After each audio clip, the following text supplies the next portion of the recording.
Well, I said, boy, What's going on, guys? Welcome to the first and foremost podcast where not only give you feel, but we keep it real, baby. Let's get it. Hey, I'm your humble host, Jerome Jones. We got my boy, one and only. You already know who he is. Thank you. What's going on, people? How are we doing? Hey. We good? Yeah, we good, G. We good. All right. Hey, man, as you can tell, it's only two of us right now. The three amigos will be here in 1 second. He's a little stuck in traffic. You want to start a little early. I know you guys are waiting for us. Start a little late. I don't like to always be on color time. You know what that means? So, we want to start a little bit. Start off for him. He'll be on very soon, but we're gonna start this off, man. Let's start with the first and foremost, man. First and foremost, how you doing, baby? I'm great, brother. I'm blessed, man. How are you doing? I'm great. How you favorite? What you got for first and foremost today, man? First and foremost, unfortunately, Kobe Bryant's the late Kobe Bryant's pops passed away today. The Joe Jelly Bean Bryant, man, NBA legend, he passed away at the age of 69. Earlier today, it's unfortunate, but that's my first and foremost, man. What about you, G? Yeah, first and foremost, man, maybe I should have went first. I forgot about Jelly Bean, man. Philly legend. Raised the son of Philly. Kobe Bryant was a huge Philly, Philly Eagles fan, maybe because of his dad. So Pops is the reason why Kobe, became such a legend. Starting him off in high school, and I forgot what exact town it is, but out there in PA, and help his son. Lower Marion? Huh? Is it Lower Marion? I know it's the name of the high school. I know it's the name. Yeah. I think so. So, great guy, Philly legend, man. Rest in peace to his soul, and condolences to the family and everything like that. I know the family's still kind of recovering a little bit from Mama and the daughter leaving us.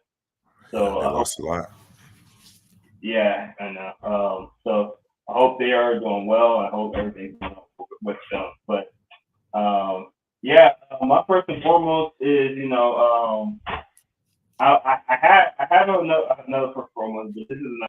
I had to add this one on here real quick.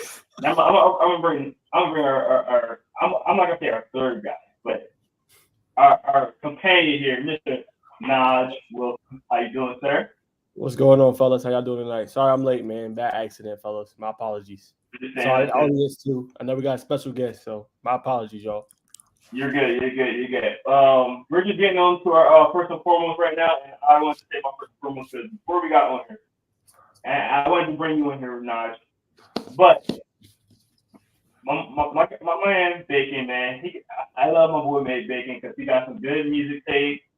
So he's like he's an older soul, but he hurt my heart a little bit before we got on here, man. He didn't know his song "Rock the Boat." Rock the boat. I didn't know the artist, but I knew the song. What? Listen, hey, bro, that's crazy, bro. I almost said revoked. Revolt? No way. I almost said revoked, twin. Come on, bro. All that was playing on Saturday, bro. Like unrevocable, bro. He had a nerve to sing it first, and I was like, "Yeah, you know who that is?" He was like, "I have no idea." I'm like, bro, at least I knew the song, man. Come on, bro. This gotta be credit. Even after I said her name, he was like, I was like, oh my god. That's crazy. If you guys don't know who we're talking about Aaliyah. Right? Yeah. One of the great artists before she passed away. Only passed away at, what I say, 23? Yes. 23 in 2003. No, she passed away at the age of 23. What year? Yeah, 2001. 2001. Okay. Yeah. A legend. Died way too early. But yeah, man, hurt my heart with that. So I had to have that as one of my first and foremost, because when he said he didn't know who that was, I was like, and I what was the other song that I said? Rockable and the other one. Dang it, you did right. Yeah. But the song that I sang on Leah, he didn't know who that was either. I was like, come on. But anyway, he said left side. I was like, no, not left side. But my other first and foremost is you guys are on here right now. I hope that you are on and paying attention. We've got 50 people in here right now, so I appreciate y'all getting on, sure. But as you guys already know, yesterday the game, you already know what the game is. NCAA came out. Yep. Guys, you have a family member right now that's not watching for the playing game. Tell them to pause the game, give them a little break, and watch the first and foremost. Give them a little break. They can eat and stuff like that while they're watching us, listen to us, But, we want to make sure that, the people in here are watching us and, supporting. So if you have a family member or anything like that and you TV, just cut them. You can't even still play and listen to us in the background, But, Yeah, it's a stream that matters. Now, a lot of people are distracted. It literally just came out yesterday. So, two things I want to talk about with the game real quick. One is Team Builder has not been announced yet. I heard it's supposed to be announced on Friday. EA, what are we doing? Again, one of my favorite modes. I'm mad that they didn't have it up. What's going on? And the last thing I want to talk about is all the haters right now. There's a couple of haters out there talking about the game's not good. Come on, man. Why? I haven't played the game yet myself. But a lot of gameplay. It looks very good. Why we gotta? I understand.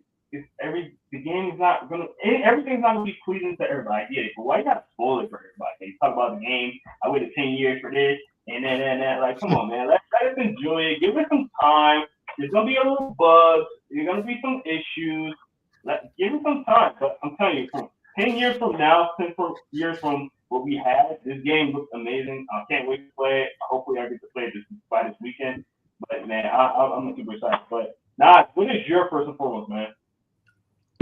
All right, man. I'm gonna get y'all hype. We still got Jamauri, right? Well, it's in the works. It's in the works, G. Oh man, in the works. It's in the works. Back to backs. Man. But first and foremost, I hope you fellas are ready because I know y'all know what next week is. Yes, it's this media day. It's no. That's definitely next week, though. That is next week, but no. We are dropping our top 27 list next week. Remember, after. Yes, so you see Jerome's face, he's surprised. You see Baker's face, he's surprised. So you fellas better get on your homework and get ready because this is the deadline we set, and I am sticking to it. I'm excited to talk about these top 27 kids. Some names you will see on there: Andrew Beard, that is one from Prince Avenue Christian, the running back. He just posted offers. Jaden Worth, you will see him as well. And so many more 2027s we're excited to talk about and to shed a little bit of light on, man. So y'all stay tuned for that. That is my first and foremost tonight. I hope you fellas is ready, man. So, hey, I know we all gonna be busy, but we gotta get down to the homework, man, so we can have a fire list. We bring on a special guest next week to talk about the list. Hey, man, I appreciate you reminding me. I forgot about it, but I'm definitely been scouting for sure. So I just got to put the list together, but we can definitely talk about it soon, man, because definitely want to talk. Excuse me. Good. Excuse me. Whew, sorry. Of course, I've already said mine. I wasn't in here now, but I want to get your thoughts. Jelly Bean Brian passed away today at the age of 69. Just how do you feel about his passing, man? Sad, man. I mean, you hate to see it. Obviously, it was some rumors that there was some family drama, too. Especially when Kobe had passed. So, he definitely had a big impact, on the world. And he did not just mentor his son and created a global superstar, but he also impacted the game in many ways. Coached overseas, coached in Europe. So, just passing the tutelage along to young kids, man, for generations and generations, man. So, I still think 69 is young. Hate to see him pass so early, man. But I mean, from what I heard, I mean, he was a great person, and look what we created, and a phenomenal, not only talent, but a phenomenal person on and off the court. Somebody that you that could be an exemplary role model. You don't always see that, man. So hate to see that, man. Real sad news. Passed just a couple years after his son. So they usually say, one closer you pass, usually it has a residual effect on you, and not too far long after. You know what I'm saying? Knock on wood. Usually the next one comes. So unfortunate, but he definitely left a big mark on the game on and off the court. Facts. I think I found Jelly Bean, man. I was 2K13. I was opening up my gold packs. I got that boy Jelly Bean Brian. I think he was a silver. Might have been a gold. I said, man, who's Jelly Bean? So I like that name. So I went and did my research. Woo. And you know what I'm saying? We right there with Jelly Bean Brian in the starting lineup. And I think we went undefeated for a little stretch. So that was when I got with Jelly Bean Brian. Shot at 2K13. For sure. Hey man, while we're on the subject, I wanna think about and give my condolences to why I'm blanking on his name. Jacoby, former Ravens returner. Kobe Jones. Yeah, Jacoby. Yeah, Jacoby Jones. There you go. Jacoby Jones, man, passed away this week as well. Passed away so early, man. I wanted to know what you guys thought about him. First thing I want to say is the Super Bowl kick return that he had, man. One of the most. I thought definitely have to have one Super Bowl kick return. He was another one. I think that was the only two. I could be wrong, but two very exciting plays in the Super Bowl. He had one of them, and very exciting guy when he was on the Ravens. I love his energy. I never seen him in person, but I can tell he had really good energy. I heard some things about him being on the and being there during OTAs before he passed away. Raving about Isaiah Likely, and yelling at the coaches, start him. Obviously they got Mark Andrews there, but he's yelling at the coaches telling them to start him. So from looking from afar, I think he had a lot of energy. Seemed like a very positive person. I didn't get the details on what happened to him on his passing, but very sad, especially when you see somebody so young. I think he's only 40 years old. So I wanted to know what you guys thought about that as well. Yeah, Jacoby was a legend, man. That's definitely when football started to become like when it started to stick. Names with players, what they did. How it is when you kind of get older, start understanding the game. Jacoby Jones, definitely one of my favorites. Definitely part of that Ray Lewis regime. Just love his energy. Obviously, return man. I feel like now, so kind of falling off in popularity. I think they're more popular back in the day. That's just me. Maybe I could be wrong. But so definitely Jacoby was definitely one of those guys. I definitely gotta. You gonna know where he's at. But definitely unfortunate. Anytime somebody passes away, at any time, but especially at the age of 40, his brother seems to still be in good shape. It's definitely a head scratcher. But like we said earlier about Jelly Bean, Mr. Bryant, excuse me. Condolences to the family, the whole Ravens organization, and the fans outside of this podcast and around the world. Yeah, I'll never forget that that play when they had to have it. They played up against Denver, and remember sitting in the living room with Pops, and he was like, "Man, it's over." I was like, "Nah." It's like, "Nah, it's not over." I forget if it was might have been Peyton. I can't remember if it was Peyton or Tim Tebow. It was one of those two. But I was like, "Nah, just watch." I was like, "They got that boy number 12," and he was like, "Who is that?" I'm like, "That's Jacoby Jones." Yeah. Next thing you know, Flacco buys time, and then he throws a long ball, and finds him. And then he just scores a touchdown. I said, "See, Pop, I told you," because we didn't want Denver to go. We wanted, even though Baltimore is a rival of my Bengals, we still wanted the other team to go. We thought it was going to be a better Super Bowl. So I'll forever remember that moment. Obviously, the Super Bowl when he had the longest kickoff return in NFL history, especially in that Super Bowl. I think it was 108, 109 yards. So yeah, I mean, he was just special on the field, man, and I'll never forget that play against Denver. Him submitting them and having them go Super Bowl, kind of last ride for Ray Lewis and obviously Ed Reed and being able to win that. So that was incredible. 100%. I mean, he wasn't a superstar, household name kind of guy, but when he did touch the ball, man, it was always electric. Or something crazy happened, and another moment that I want to kind of point out, just remember him, is when he was coming down for a kick return, and Mike Tomlin was on the field, and he had to dodge him, and he didn't, he slowed down Jacoby a little bit, and it was kind of this funny moment where it seemed like Mike Tomlin did that on purpose to slow him down so he didn't get a touchdown. But every time you talk about Jacoby Jones, there's always some kind of memory that you have, thinking about him or things like that. So God rest his soul, and condolences to the family, man. Definitely a player that will always be remembered in my mind for sure, man. Because I'll always enjoy watching him play, enjoying his little dance like this. Yeah. For sure, man. Well, our next topic, man, I just want to let you guys know that this podcast is sponsored by Phenom. So Phenom, thank you for allowing us to powering this podcast for us and allowing us to have this and keep the lights running. So appreciate you guys. As you know, Phenom has some nice gear. Football season about to start up, so we got some gloves and things like that you can look up. We got mouthpieces. We got tweets, everything like that. So if you go to phenombrand.com, you get all that. What did you know? Look. Yeah, got the glove on. As you see, got the Phenom inside. Look at the stickiness, man. Look at that. State of the art. And this thing's been open for a couple of days, so that stickiness stays, man. So if you want some great products like this, go to Phenom brand. Phenom Elite Brand, sorry. PhenomEliteBrand.com.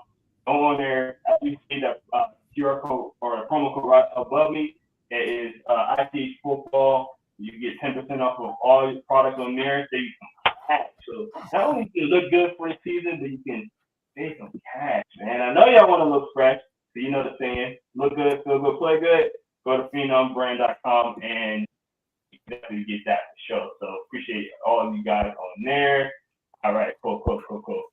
So as we take over, my boy Naj, do it. Yeah, that's what I'm talking about. Yes, sir. All right, so look, Georgia Tech fans, I know y'all tuned in for Jamauri Brice. Bacon trying to work it out. If we can't get him on today, we're gonna get him on soon. So look, I do want to apologize. I don't want to waste y'all time. I know y'all want to hear what Jamauri has to say. Y'all been hitting me with questions, so my apologies for that. But we're still gonna make this fun if y'all want to stick around. So first off, I think we go ahead and talk about the hot topic, Bacon. Before we talk about obviously 707 in Hoover, you know what I'm saying, that I was at on Saturday with you. Let's first off talk about this Max Preps top 25. Let's go ahead and get into it, man. I think that is a hot topic. These top 25. I'm gonna get Jerome's reaction, man. I think somebody got a graphic. Hopefully, do I need to share the screen with you, Jerome? Yes. I thought you was gonna have it ready already, but I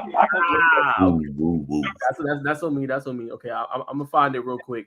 Zoom. Yeah. While I'm pulling it up, Bacon, go ahead and lead us off, man. Talk a little bit about what stood out to you, caught your eye while I pull up the graphic. At Hoover? No. The top 25. Top 25. Definitely Carrollton being ranked under Milton. I just think Carrollton's a little bit more. I just think the star power is more there than there is at Milton. I know they won the 7A championship last year, and maybe they don't know that. Maybe they don't know that Carrollton 6A and Milton is 5A. Not saying that's a big difference. It is obviously in talent, but I just think, and maybe when you put this together, you know that maybe Carrollton's not 12, or maybe they're closer to the top 10. That's just my opinion. Excuse me. All right, audience. So this is the list essentially. So 3 Georgia teams were on here. Buford was on here at 21. I thought that was a pleasant surprise. I'll get my take on that in a second. Pleasant surprise. Yeah, pleasant surprise. You also had Carrollton at 12 that Bacon mentioned. And then obviously you had Milton at 6. A couple non-state, out-of-state teams that caught my eye. Duncanville at 7. Top team, probably the top duo in the country, and Keelan Russell and obviously DeCorian Moore. Chaminade Madonna. They just lost Jeremiah Smith, who is now at Ohio State. Kid was a stud, but they're going to be a top team again. North Shore had an outstanding season last year, made it all the way to the state championship before losing. But a great season for them. St. Thomas Aquinas, they're another team. You're going to get a chance to see them on ESPN this year as they kick off the season as well. Sierra Canyon is on here. This is a predominantly basketball school, but nice sight to see as well. American Heritage is going to play Milton, so that's going to be a good top 25 matchup to kick off the year as well. Central Phoenix won it all last year in Alabama. That's another top team as well. Yep, and 7-8. The surprise for me is right here, 24 Orange Lutheran, 5-6 last year, but a top 25 team. So they must got a lot of talent coming back. But I'm going to throw it to Jerome. What is your thoughts on this list before I dive fully in? Not only them, but St. Francis Academy, man, they had a down year last year. So I was wondering if they're going to be on the top 25, which they are, but also they're over a couple of teams. And it's like, okay, we'll see. You said you were going to mention it, and I guess you can mention it right after me, but Buford at 21, I think Buford's a good team, but, I think Douglas County got around at this point right now, to be honest. Douglas County's not on here at all. I think it was ranked number 43, 46, yes. Something like that. And I don't have no problem with them not having the top 25. But I've got a couple of Georgia teams that are ahead of them that I think Douglas County should be ahead of some of the Georgia teams. So maybe it's maybe not a national, viewing kind of thing. I don't know, but we all know it's going to be Douglas County and Carrollton at the end of the year, duking out for that number one spot in Georgia. So, and Douglas County had a great year last year. They reloaded this year. Got a lot of recruits coming in. We already talked about the whatever how you say it, of receivers they got. They got a lot of receivers. Trio. You said that trio, that plethora. Yeah, you got starting five. Backups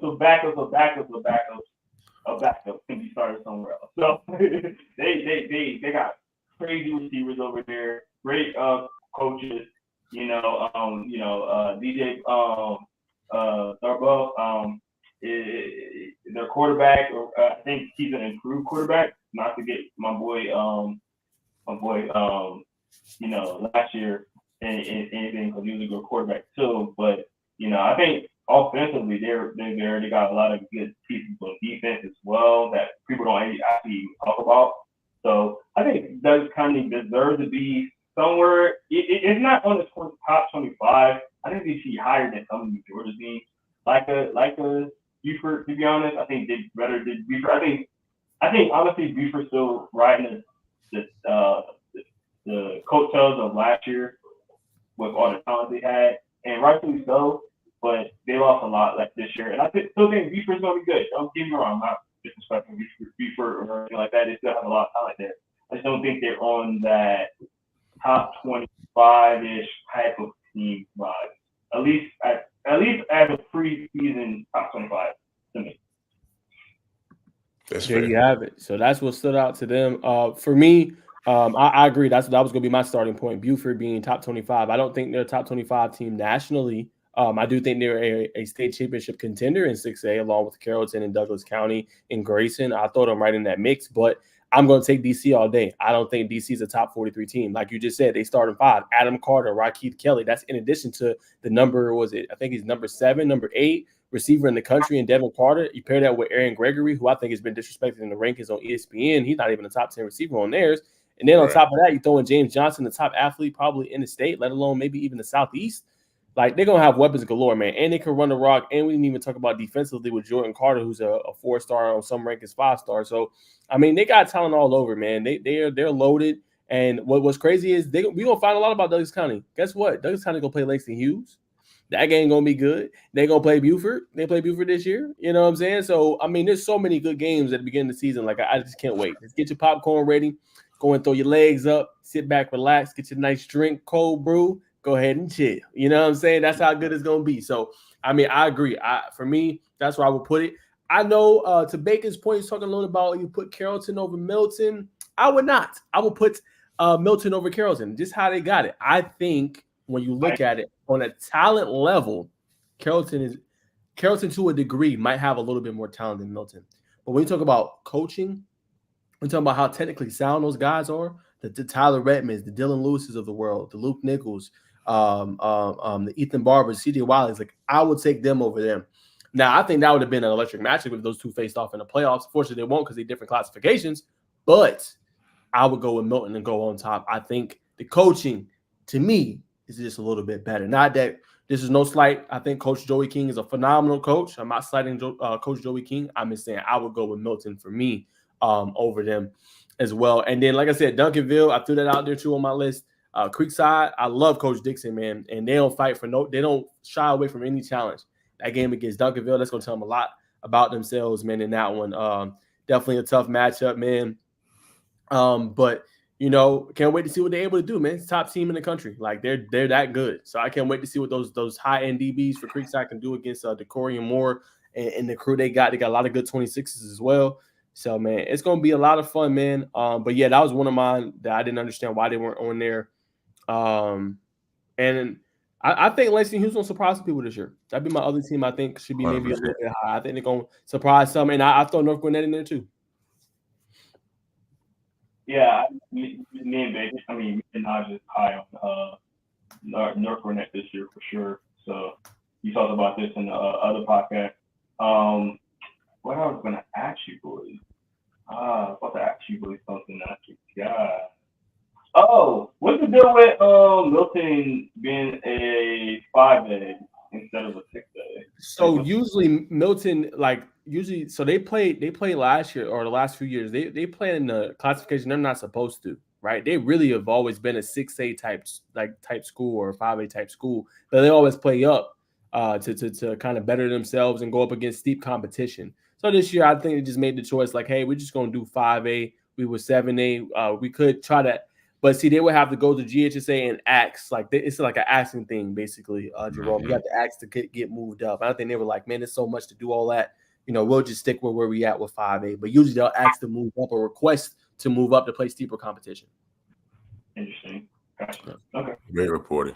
I don't know. You know, again, I'm fairly new. I'm getting better. I'm still fairly new, Georgia, so I'm trying to learn like how the classifications work and shade and stuff like that. So interesting. Appreciate that insight, sir. Yes, sir. Of course. All right, y'all. So we'll keep rolling. That's the top 25. That is our official reaction. Am I still up or this on you? Still up. Oh, okay. It's on you. All right. So for me, y'all, we're gonna go ahead and break down at 707 that we was at. I was there on Saturday. Could not make it Friday. Bacon went up there. So we'll talk a little bit about that. But Bacon, what did you see on Friday that really caught your eye? Man, got there a little late. I could only see 3 games. Due to things, we had to have mom out Friday morning, so we got there a little late. So, but nonetheless, we did see. I saw Walton. I like the quarterback. I can't remember his name. Help me out, gentlemen. If you can remember his name, he looked good. Quarterback from Walton. Caden Gilstrap. That's the Wofford commit. Caden Gilstrap, Wofford commit. He's got a big arm. The brother can sling it. Obviously not taking any rush, so obviously he's gonna look poised. But it's a great arm. I feel like he's capable. I feel like he knows the offense. Obviously it's a 7-on-7, so we don't know how wide open how wide open the playbook was for Coach. But looked for him, looked like he's gonna be able to handle everything for the Walton Raiders this season. The Wards look ready. They look ready. I believe both of them scored a touchdown, and I can't remember who they played against Friday, but they played against Benjamin Russell that Saturday, and I believe Christian Ward scored twice, if I'm not mistaken.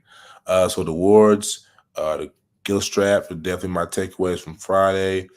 Who else I saw? Hoover. Why did I see Hoover? What did I see Friday? I did kind of glance at Hoover. Solid. I was looking at him from afar. They look decent. I was asking around, heard reports from other reporters and coaches alike. Man, Hoover, they look all right. Nothing too special. End up winning the whole thing. Just how the thing goes at 7-on-7. But yeah, Friday, like I said, limited take. I didn't get to see a lot of teams, but Walton was definitely a big takeaway for me. Got you. All right, Bacon. So day we was both there was Saturday. So let's talk a little bit about that. I'll give a couple of mine, and then I'll throw it off to you to kind of get your breakdown as well. So for me, I know you're going to agree, but that kid, Sedarian Morgan, I'm going to post the clip tomorrow. Hey, y'all, it's a dog, man. Like he said, humble kid from Alexander City, Alabama. Doesn't really care about the rankings, man. But he talked about it a little bit, top 20 nationally. Hey, man, I'm going to say Julio Jones-esque, like body build and everything. I don't say that often, but the kid, the catch radius, man, going up and getting the ball over two people, like he was featured. And, man, it's just like puzzling to me. Like even Benjamin Russell can get farther with like him, but he was so young last year. He was only a sophomore. But you can just tell he growing into that grown man body. Just him, like, just think about that last year. Him and then Malcolm Simmons. Or imagine just, bro, like Malcolm Simmons now and Sedarian right now. Like, yo, good luck stopping both of them. You know what I'm saying? It was like, you know, he was young last year, but like this year, you could see he took the step forward. Now, I get to see a lot of them last year, but yo, kid's a stud, bro. So, I mean, they're gonna be good there. You know, they got a lot of talented receivers, man. Pretty good quarterback. As well, man. They're a fun team to watch out. Also, Coach Burns. I don't know if he's watching or not, man, but appreciate you, man. We got to tap in with you last year, and it was a lot of fun just being there talking to you, man, and getting to know a little bit about your team, man. And like I said, we love to push out players. So if you got any of them, let us know if you watch it, man. All right. And then number 2 for me, got to get a shout out to Andrew Beard, man. We talked about on the show. That's part of first and foremost. Also with our top 27, but the kid is a stud. I mean, a simple check down. Turn on the speed, blew past the defender, and made a nice little cut inside. I mean, that will tell you just on 707 how good this kid is. Hey, bro. I mean, he and Jerome left for comment. So Jerome's been hearing about him and knows about him. But that was my first time seeing him in person. And sometimes you'll hear buzz about a kid. Like, okay, that's cool. That's cool. How did he look in person? Yo, like he answers all the hype, bro. Like Prince Avenue Christian going to be a problem again. Now, this year will be different because it'll be private, right, which they are. So it'll basically be private A, 2A, 3A will be all in one bracket come playoff time. So it's going to be really intriguing. So Prince Ave will play like harder teams like Wesleyan this year with Ben Brown and other top-notch private schools. But, man, you give me inside track, I say Prince Ave is right there. Like with him, Hudson Hill, obviously we'll see who's going to be the quarterback, Ben Muster or Bobo. But CJ Dockery, like they got so many weapons, man. Like good luck stopping them. And they're coached well by Coach Vandegrift. So, hey, bro, good luck. I want to touch on Andrew, man, because I got to see him when he was in junior varsity, JV, man. He was JV. Actually, the first time I seen him, not was the first year I went to the Classic Elite Classic. Sorry, was it that one? No, I'm sorry. It was a hotbed. Excuse me. And he was only coming into being a freshman.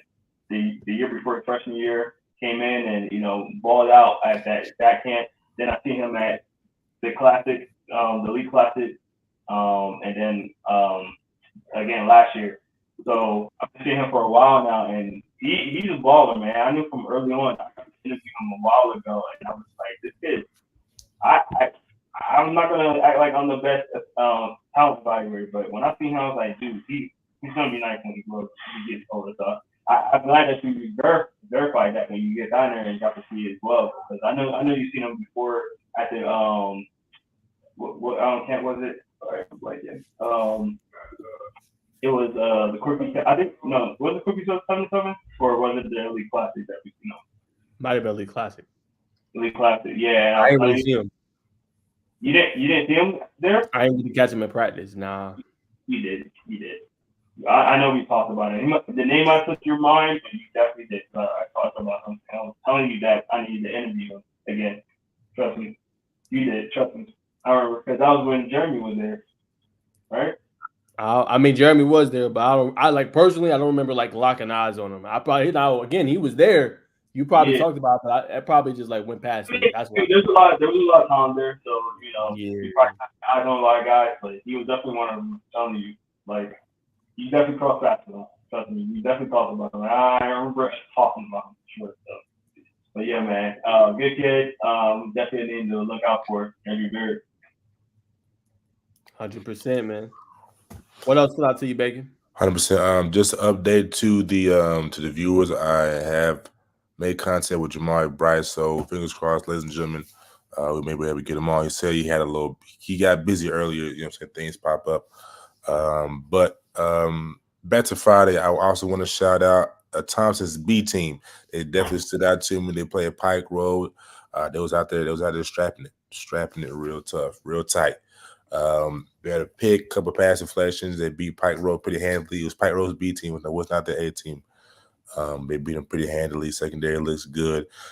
Quarterback who's not Seaborn. It's a brother with some locks. I don't know his name, but he looks solid. Smooth throwing motion, has some balls on the target. Ball placement was superb. So definitely want to shout the young man out. And I want to shout out the end for Saturday in the Enterprise. I believe the Enterprise Tigers. Eric Winters, the Armor commit, flashed. They were really the only team that really kind of slowed Shadarian down. Number 4, I can't remember his name, solid DB, but they were just the only team that really got in him. He's like, man, I hate playing these guys coming up to the sideline. So the definitely physical, real gritty. You know what I'm saying? Enterprise, good, you know what I'm saying? Good lower Alabama football, man. So shout out to those guys. Of course, Darian Morgan is a dog, man. We did the mic up with him. It's on Bacon Network. You can check that out. It's definitely fire. Definitely want to shout out Parker, man. You know, I'll bounce his back to knowledge as well. We went and saw them Parker against Mosley. Mosley, who was at the 7-on-7 last year, and Hoover, and they were trash last year. I ain't gonna hold you. I ain't gonna hold back. Them was not. They had. I don't think they won a game. You know what I'm saying? They did not win the game last year. Maybe one game. So anytime you only win one game out of like 10 games, pool play and playoffs, that's a trash performance. Just keeping it a buck. But it came down there, and they were the total opposite. They came down there with some talent, and they did their thing. They upset Parker in the playoffs, and it got a little gritty, got a little hectic. They was going back and forth. Had Naeem Arthur mic'd up, so stay tuned for that. Naeem is as advertised, is a dog. He's a vocal leader on that team. They respect him, and he's sticky, very technical in his approach and assassin when it comes to the DB. DB game. I'm trying to come with a comp, but hold your breath on that, and I will transition to another team who I liked. I did some research on Evangel Christian, one of the few teams from Louisiana who's down there. Teams that's loaded with talent. 14-time state championship program.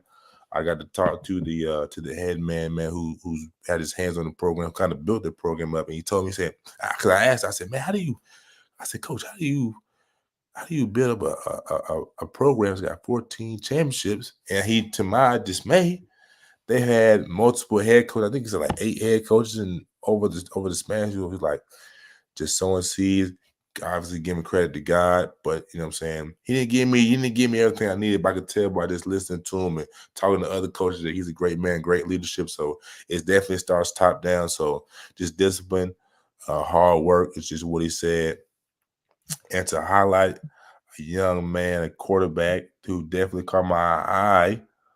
Let me get his name right quick, because I got to give the young man his just due. Houston. You got his first name? Peyton Houston. Yep. He's probably like 5'9", 5'10", 2027 quarterback. He's got a Miami offer with, I think, a couple others. I think LSU obviously is definitely looking at it. The young man gets up at 4 a.m. I don't know if every morning. I'm sure he has a couple of days off, but he gets up at 4 a.m. Most kids say, man, I get up at 5, coach. I get up at 6, coach. But this kid gets up at 4 a.m. He's got a good support system around him, got a good family. And the brother can sling it, big arm, mobile. He's clutch. If you go look at his huddle film, he walked off a team on a rollout, threw the ball like 45 yards on a rope over the shoulder for a touchdown. So he's got ball placement. The kid can move. Leadership qualities are there. So keep your ears and eyes open for Peyton Houston, man, because he's going to be coming across your scene soon. He's already got an NIL deal. You know what I'm saying? Whatever that means to you, you know what I'm saying? Obviously, you know what I'm saying? Get NIL, the brother can play. You know what I'm saying? You ball, you get the merch. You know what I'm saying? That's why Jerome got them gloves. We won't be getting out gloves and all that. what I'm saying? If you ball, you don't get the P because we keeping it P. You know, rounding out, let me go to this filmy. Oh, and like I said, Hoover won. I wanted to say that again. First time since the 7-on-7 has been going for Hoover that a team outside of Georgia has won. And being in Hoover, happy to be ironic that Hoover won, man. So shout out to Hoover for breaking the Georgia curse in Alabama. So with that being said, man, I'll go ahead and throw it back to Naj, kind of give his take on Parker. I know he might have the running back. He's got a great relationship with them. Yeah, man. Shout out to my boy Chancellor Sparks, man. My first ever mic'd up. I know some people hit me up and was like, bro, I don't know what this mic'd up had going. Look, man, look. My first mic'd up, bro. Okay. It ain't finna be like top tier, bro. I'm learning. I've never done a mic'd up before, bro. But it was enjoyable. I didn't think he talked as much as when I go back and watched it. But I tried to edit it up real good, catch the big moments, that catch at the beginning. I mean, when somebody has a reaction like that, you got to get it. I didn't fully get the catch because, like I said, I'm learning. I'm not really knowing what I'm doing. So, you know what I'm saying? I missed the catch, but now I know follow the player. Don't clip off so hard, so early. But, man, it was dope, man. He enjoyed it. His pops enjoyed it. They some real people, man. And obviously, I'm going to get my full take on the trip here in a second. But I just appreciate them. Parker got some talent. Kentrell Davis, obviously, you know about Naeem Alford. Really good running back tandem as well, along with Sparks. They're going to be a pretty good team. I wish I could go to the game, man, when they play Carrollton because I would go. That's how much I want to see them up close and personal. 100%. That game be off the charts, man, off the chain, for real. So shout out to Parker, man. I got to give a shout out to my boy Julius Lane as well. I tried to mic him up, but, you know, coach was like, nah. So always, y'all, if you're a young creator or a journalist or anything, remember about relationships, man. Like, you know, sometimes you want to do something, ask first. I asked them first before I went in and just mic'd them up. You know what I'm saying? Ask first, get the approval. They say, no, it's all good. I still got good content of Julius, him getting the pick and other things like that and creating and building that relationship. So it's not always about, you know, obviously about getting content, but also about the relationships as well, because you never know. You might need that person moves up. You just don't know. So relationships are important. But shout out my boy Julius. I think he's one of the most underrated corners. He's not the biggest guy, but he plays with a lot of heart, man. So I want to give him a shout out. And to Bacon's point, Hoover, obviously they got Clay Chalkfield's head coach who won it all last year with Jalen Mbakwe. So I'm not surprised. I think they're going to be competitive in their classification this year. When you go get a state championship winning coach that knows what he's doing, you can only go high. And they got a standout receiver in Jonah Winston, who is the brother of Jameis Winston, 4-star receiver, can absolutely ball. So I wouldn't be surprised. They should be in that conversation and should make a deep run in the postseason. But overall, man, of the trip, I'll let Bacon kind of finish this out here on this topic. But, man, it was a lot of fun. Unfortunately, Jerome couldn't come with us or be there on Saturday, unfortunately. But, man, it was a fun trip. Bacon got so much dope content coming out. Like he said, Naeem Alford mic'd up. He got Peyton Houston mic'd up. He follows Sedarian Morgan. Go on the YouTube channel at Bacon Network. And check that out, man. That was a dope mic'd up, man. And that, like I said, that kid is so humble and so cool. You don't always come across kids like that, man. So he got a lot of dope content. And we also filmed, you might not notice Jerome, but smile here, fella. We filmed a dope pod down there, man. Shout out to Down South, man. He was there with us. He showed us around the city. We was in Birmingham where my family reunion was at. And he showed us around, man, gave us the barbecue, got some good food, and introduced us to all gas training when we was there. Also introduced us to speed by speed training, a dope facility, man, basketball, football. Got to meet 4-star Vodney Cleveland. He was in the building, and we filmed a special pod. We talked to the owner of Speed by Speed Training, man. Jerome, he got a big following, like 10,000 on Instagram. I think over 10,000 possibly on X. Just a real cool dude, man. We appreciate him obviously allowing us to use his facility. And we also filmed a special podcast with Down South. So that'll be coming out pretty soon here, hopefully this week, if not next week. So y'all stay tuned for that, man. One of the best experiences I've had in a while. Just good, real, authentic, genuine people, man. You can't beat things like that, man. So it was a lot of fun. 100%. I'm sad I missed it, man. But I wanna congratulate you on popping that first mic'd up cherry. So appreciate my brother. I got to hear this, bro. I remember my first one to it. Everybody was like, "Yo, your hands will take." I'm like, "Bro, I'm trying to listen to it and record at the same time." It's my first time, so I get it, bro. I get it. But shout out to you, bro. Shout out to you doing your thing. Feel like you had a good time. super sad, super disappointed I missed it, man. I was looking forward to going. I really, really was. Like, hey, man, we're gonna have more days and more time to catch up on more things, man. So I'm already gonna put down on my calendar for next year. Sorry. I love it. Any closing thoughts on it, Bacon? I think on. Yes. So I'll give my update now. I'll give my thoughts and I'll give my update on Jamari. Something good, fellas. But anyway, this at least for today. Tomorrow, if we can get it, maybe. But I think we'd be remiss not to bring up Gainesville. Saying Coach Nibble's got a deep connection to Alabama, being at Hoover, having a stretch run of dominance for an extended period of time. The DBs look very capable down there. That was one of my question marks prior to the Grayson camp, and I saw some things I like. I said, you know what I'm saying, okay, maybe decent. And then against Prince Ave, I think they had maybe 2 or 3 picks. I know one was maybe two. Let's not go OD and say 3. They had a tip pick for sure, but the DBs looked formidable. They competed QB. Looks like he can, you know what I'm saying? I was giving game manager, but you know what I'm saying, given the right opportunity, he can he's throwing strikes. He's throwing strikes, kind of got a little baseball delivery, long stride, long release point, got a big offensive line in front of him. So that's going to suit him well, along with the running game that's come behind it. So I haven't talked or seen anybody from Gainesville. It's probably going to be maybe probably a 60-40 rushing attack. Also want to add that note to Benjamin Russell. Me and Naj, we talked to Benjamin Russell's coaching staff. Last year they said it was like 70-30. I think they said it was going to be 60-40 with the rushing and passing attack. But back to Gainesville, again, looked formidable on offense. I think the defense is going to be there. Xavier Griffin coming off the edge. They did lose a couple pieces, but I think they will be just fine. I think Coach Nibble's going to adjust, and they're going to get the ball rolling. But an update on Jamari, ladies and gentlemen. I just got word in. Like I said, he was a little busy earlier today. It looks like he's still busy and wants to know if we can reschedule for tomorrow. Oh, I got a podcast tomorrow, so I won't be able to do it tomorrow unless it's earlier. Next Tuesday? Around, yeah, I got a podcast at this time next tomorrow, so I won't be able to get on. Next Tuesday? Or should we do Tuesday, yeah, for sure. That's our list. Yeah, we can slide them in. If that's okay. If not, that's fine. I'm gonna hit them. Gotcha. But yeah, that's the update, fellas. Since we don't have him today, I want to put on. I snuck this in here before the podcast. In our little list. Yeah, I did.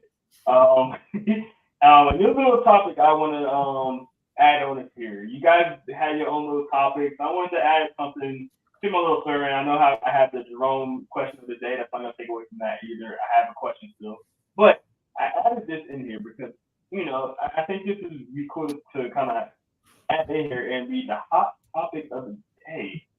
Or it could be the week. The hot topic of the day. Now, this could be a topic that don't have nothing to do with just high school football, but just a topic in general. I have something today. I wanted to know if you guys have something today, but I'm going to let you guys think about it. Like, just kind of spring this on you guys. I wanted to ask, hot topic of today was, I don't know if you guys heard or if you guys know, but Kamari McLean, the DB from originally from Colorado, 5-star DB, transferred out of there, got to Florida as a walk-on.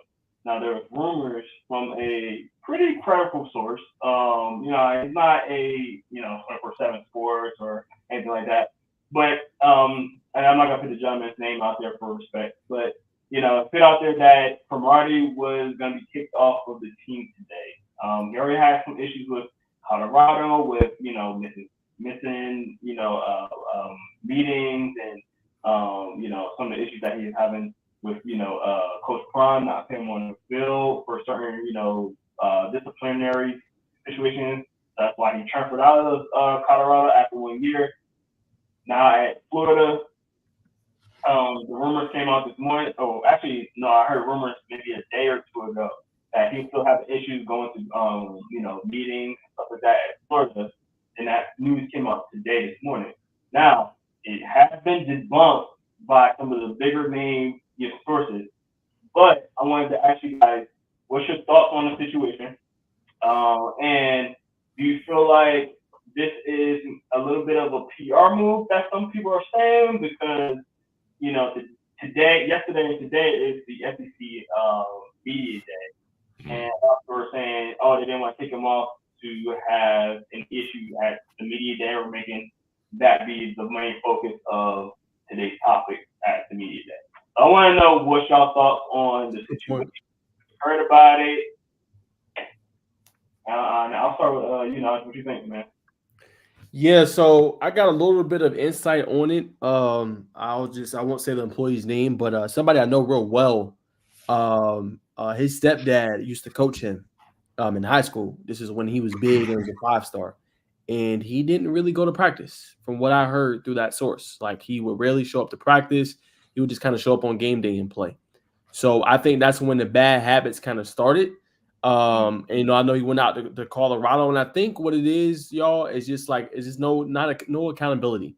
I think what Prime tried to do was, him being a black man, Carmani being black, obviously, try to show him the right way to do things. Like he said, you're not going to be on my field if you're not watching film. Like, and that's my thing, y'all. If you can't succeed with Dion, how can you go and succeed potentially somewhere else? The only reason I say that, not saying this kid is talented. He was going to ball regardless on his own. But I'm just saying Dion's going to look out for you. Like, if you giving him at least 50% effort, he going to find something to try to help you out. That's what I mean when I say that. So I feel like if it didn't work there, like, you know what I'm saying? Like, it's going to be hard to work somewhere else. So he got to look himself in the eyes and be like, hey, you know what? I'm talented, but talent not going to get me to the NFL, right? It's going to be work ethic, grind, locking in, going to my classes and stuff like that. So this is the second case we've seen. So now we're seeing it wasn't really a Dion problem or a Colorado problem. This is a Carmani problem. And like I said, a lot of people don't know that was happening in high school. So my take on it is I agree. I think that could be a PR move potentially, with Florida. Because like I said, you got your program coming in, you feeling good. This is Billy Napier's make or break year. You want to focus on the good that's going on your program. You don't need any negativity coming in already before the season even starts. You know what I'm saying? This is a big year for them. So I agree that definitely could be the case. But for Carmani, he got to lock in and yo, you ain't got too many more opportunities after this. Like, you know what I'm saying? Like, this might be it for you. You might be able to go to a power or a group 5 or, a D2, D3 or a JUCO. But, if you go to that, you got to go back and lock back in. You know what I'm saying? You got to go to class and get your grades. Like, it's not going to be handed to you. I'm not saying that he wants that, but you got to at least try to put in some kind of effort. You don't have to be a straight A student or AB, but pass your classes, man, and then go on to do what you want to do. You only got to do 3 years. You know what I'm saying? And then you can go into the NFL. Have something to back up. It's not going to be football all the time. You know what I'm saying? So have something to back you up. Go get a degree. And then if it don't work out, you got something you could do outside of football. So I just think it's a story that, it started in high school. And I think it's just kind of amplified since. Bacon, do you think that, because I personally think that JUCO would be the next step if he were to get cut from Florida. I can't see any big program saying, hey, I'm going to take a risk on this kid that's not going to do what I asked him to do. Actually, he went to 2 other big programs. Take on the situation, and do you think that JUCO's the best route for him if he were to be cut? I think the best route is going to be anybody who's willing to take a chance on him. There may be some D2 schools who may possibly take a chance on him. Of course, it's all hypotheticals right now with the report that just came out. But definitely JUCO. If nothing comes out, then JUCO's definitely. Piggybacking off what y'all just said, man. He's got to. I mean, for this to come out, I want to say this first. I think it's definitely deflated. The rumblings it could possibly happen at SEC Media Day. I mean, if I'm a journalist there and I got to sustain, I'm definitely, or not, if I don't have to, I'm definitely gonna ask. I'm saying just what's kind of going on. Can we get an update? Even if they say they don't want to talk about it right now, you definitely got to ask. It definitely probably put some snuff on the fire to kind of put it out. But I think they're still going to ask him about it at media today. But I guess, like y'all said, he's definitely got to lock in, do his thing. Because as you get older, man, you know, so kind of wising up. If you really want your dream to come true, you got to put in the work not to come to a sleeper, but a dream. Obviously, the kid is very talented. Said he's one of the best lockdown corners, man-to-man corners that came out of his class. But he's got to grow up. To be honest with you, man, you can't do this, or you're gonna be just another one of those stories that come out of many neighborhoods around America. Man, so and so could have been this, so and so could have been that, but he didn't take it serious, and now he's right there on the stoop with us, and I'm sure he don't want that to happen. 100%. Great topic. Great topic. Thank you guys for answering those questions for me. I thought it was something that I noticed today. Me and Lamarcus was talking about it earlier too. So I figured this would be something I could get on the podcast. I want to know, do you guys have a hot button topic today? Excuse me. Y'all? Nah, I think we're gonna let this be your segment. Okay. Cool. You know what I'm saying? And we'll add it in. Perfect. I like it though. Appreciate it. Yeah. Good topic to get us thinking. 100%. All right, now are we going to the 3-man? Yeah, I think we about there. I want to throw it to you guys one last time to kind of conclude hitting the grid. Did you guys have any more topics or any updates or any rumblings or anything that you want to hint at that's coming up as far as football, whether that's media day, padded camps, any updates there? I throw it to y'all to kind of conclude hitting the grid. No, not right now. Not right now. As it looked like some teams slept well at West Georgia yesterday in the freshman dorms. I remember those bad boys back in my day at the UW. But no official updates. Just some photos of Coach Carmichael with his towel on. Coach Domo with his feet up in the bed, as well as Darnell Kelly. No sheets on, of course. But I'm sure them boys and men went out there and did their thing today and preparing for the upcoming season. Oh, who won, man? I forgot.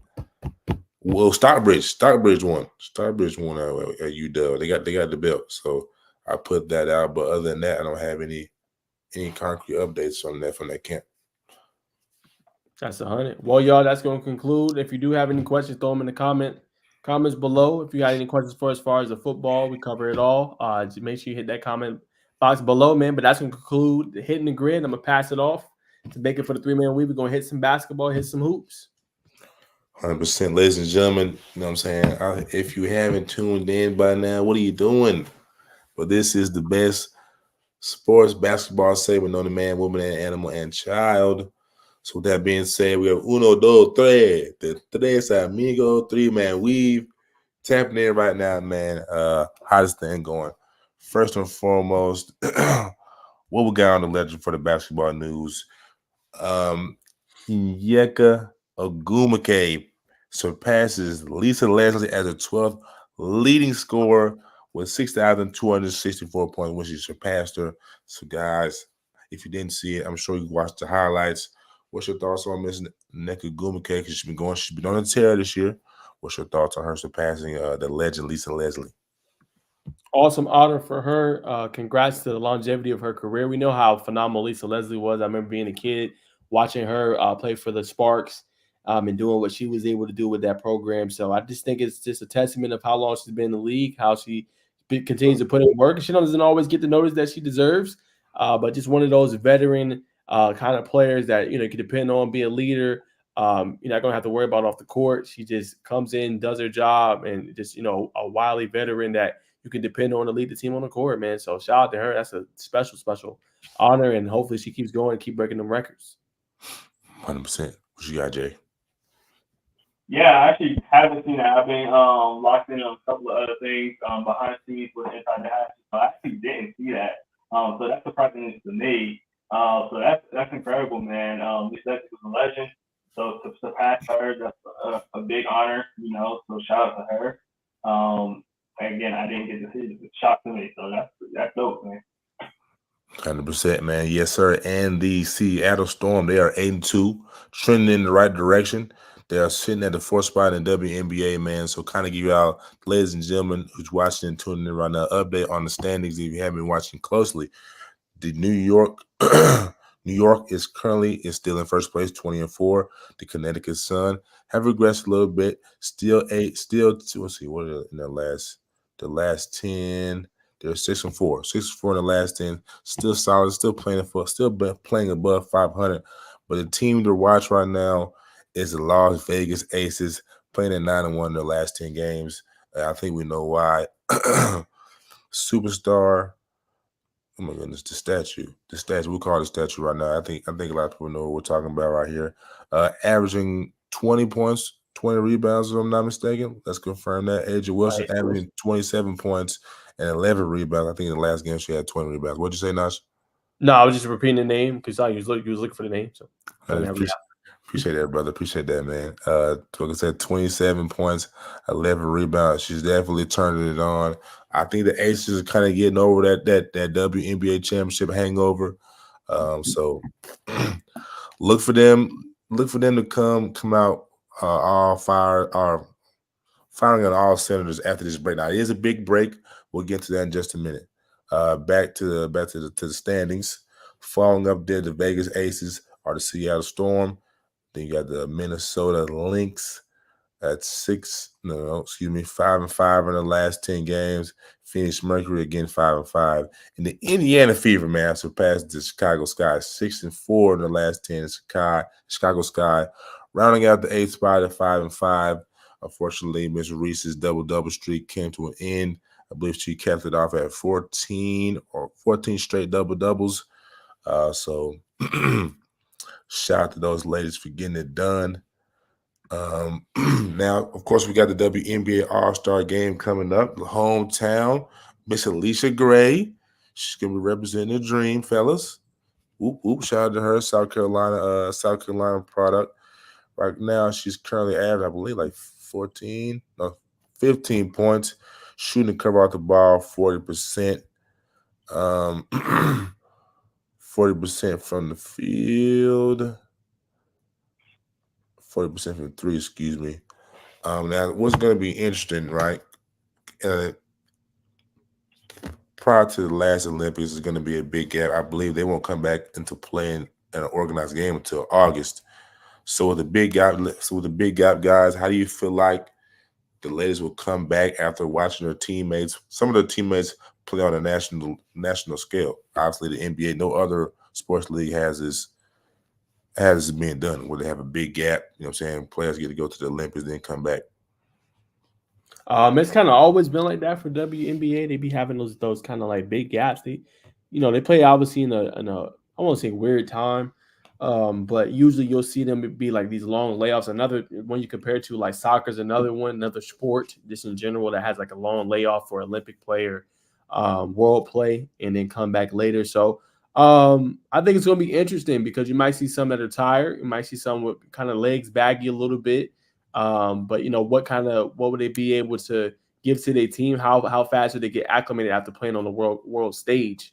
I think as well. And, hopefully knock on wood, no injuries, you know what I'm saying? Because you never know, like you putting a lot on your body and you playing in a high stakes environment, then trying to come back and, put on for your team. So, it's a lot. 100%. Jay? Yeah, I'm not too familiar with women's basketball in the Olympics, honestly. So I have no information. 100%. Well, nonetheless, we're going to take a look at the All-Star lineup that's been released. We're going to show the Twitter. We're going to show, if you didn't know, that it is divided between WNBA and the Team USA All-Star team. So it's kind of a little prep game, the best prep game these young ladies are going to have prior to doing the real thing, going for the 8th straight gold. Started with Team WNBA. We have DeWanna Bonner, legendary lethal scorer, big body. She's tall. She's tall, but she's an assassin. Let that not be misunderstood. Aaliyah Boston, second year in the W. doing her thing right next to her teammate Caitlin Clark, who's shooting the cover off the ball. I believe it's the first time her and Angel Reese, that rookies, will be participating in the WNBA All-Star game. Of course, you got Miss Alicia Gray to the right, Derricka Hamby, another addition from the only addition from the Sparks, a fellow Connecticut Sun teammate DeWanna Bonner, Brianna Jones. I'm not sure who that is for the Sky down there or the Lynx. That's a Neko Gumake. No, that's a Gumbawale, excuse me. Click on the image. It should pop up with the name I said. Say it again, Jay. Click on the image. Yeah. Much love. Jonquel Jones. Kayla McBride from the Minnesota Lynx. Kelsey Mitchell from Indiana. They got a little trio there. They got a little trio going on. Okay. And Miss Gumbawale, Yeka Gumake, and Miss Angel Reese rounding out the Team WNBA, of course. Team USA, Miss Collier, Cooper, Chelsea Gray, Brittany Griner, legend, Sabrina Anescu, Jewel Lloyd, Miss Kelsey Plum, Brianna Stewart, Deanna Taurasi, Alyssa Thomas, Aja Wilson, and Jackie Young.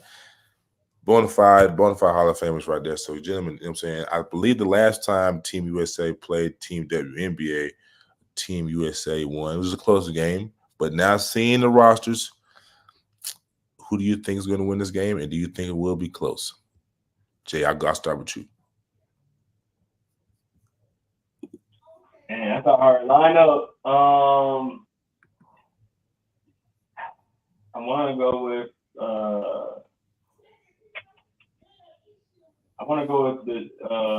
the right team right here. What's that? What? Team USA? Yeah, Team USA. Sorry. Yeah. More veterans, obviously.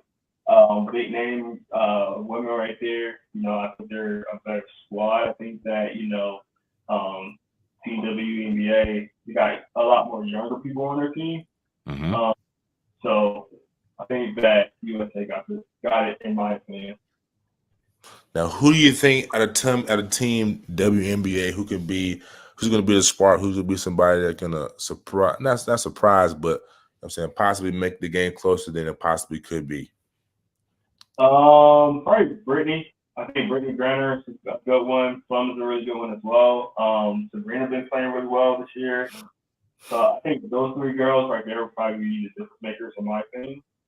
But yeah, I don't watch WNBA as much as I should, so I don't know all of the names, but from what I've heard and what I've been seeing lately, I know some of those three ladies definitely are good ballers for sure. So. Mm-hmm. And from the team to the left, who you think? So obviously, Caitlin Clark, Aaliyah Boston, Angel Reese. Which one at the team to the left do you think will be a spark, so to speak? I'm gonna say Angel Reese, man. She's been balling, with the with the triple doubles, and obviously she lost that.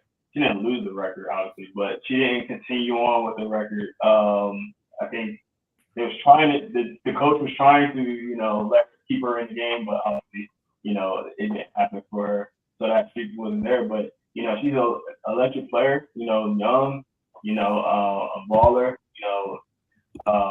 One of the things I noticed about her is she's really good with passing the ball, man. Really good with passing the ball. So I think that's an underlining aspect of her that I don't think enough people talk about. She's really good at dishing the ball out. So and knowing when to dish it out. So I think she could be a good contributor even with her early age, man. Obviously everyone's gonna say Clark, being the face right now, and she has been playing really well, especially after kind of sort of a rough start. But yeah, that's my take right there. 1,000%, my friend. I couldn't agree with you more. I think Team USA is definitely gonna win this game, but Team WNBA definitely has some sparks. Got to play on words, but passing it over to Brother Wilkins. Who do you think will win this game? And judging from Team WNBA to the left, who do you think is a players or a player that could possibly make this game interesting and possibly allow Team WNBA to come away and steal the victory? Yeah, I'm gonna go Team USA. A little more talented, more veterans that have been playing the game for a long time. Sabrina Ionescu is a sharpshooter. We saw what she was able to do, obviously, last year in the All-Star break when she went up against Steph.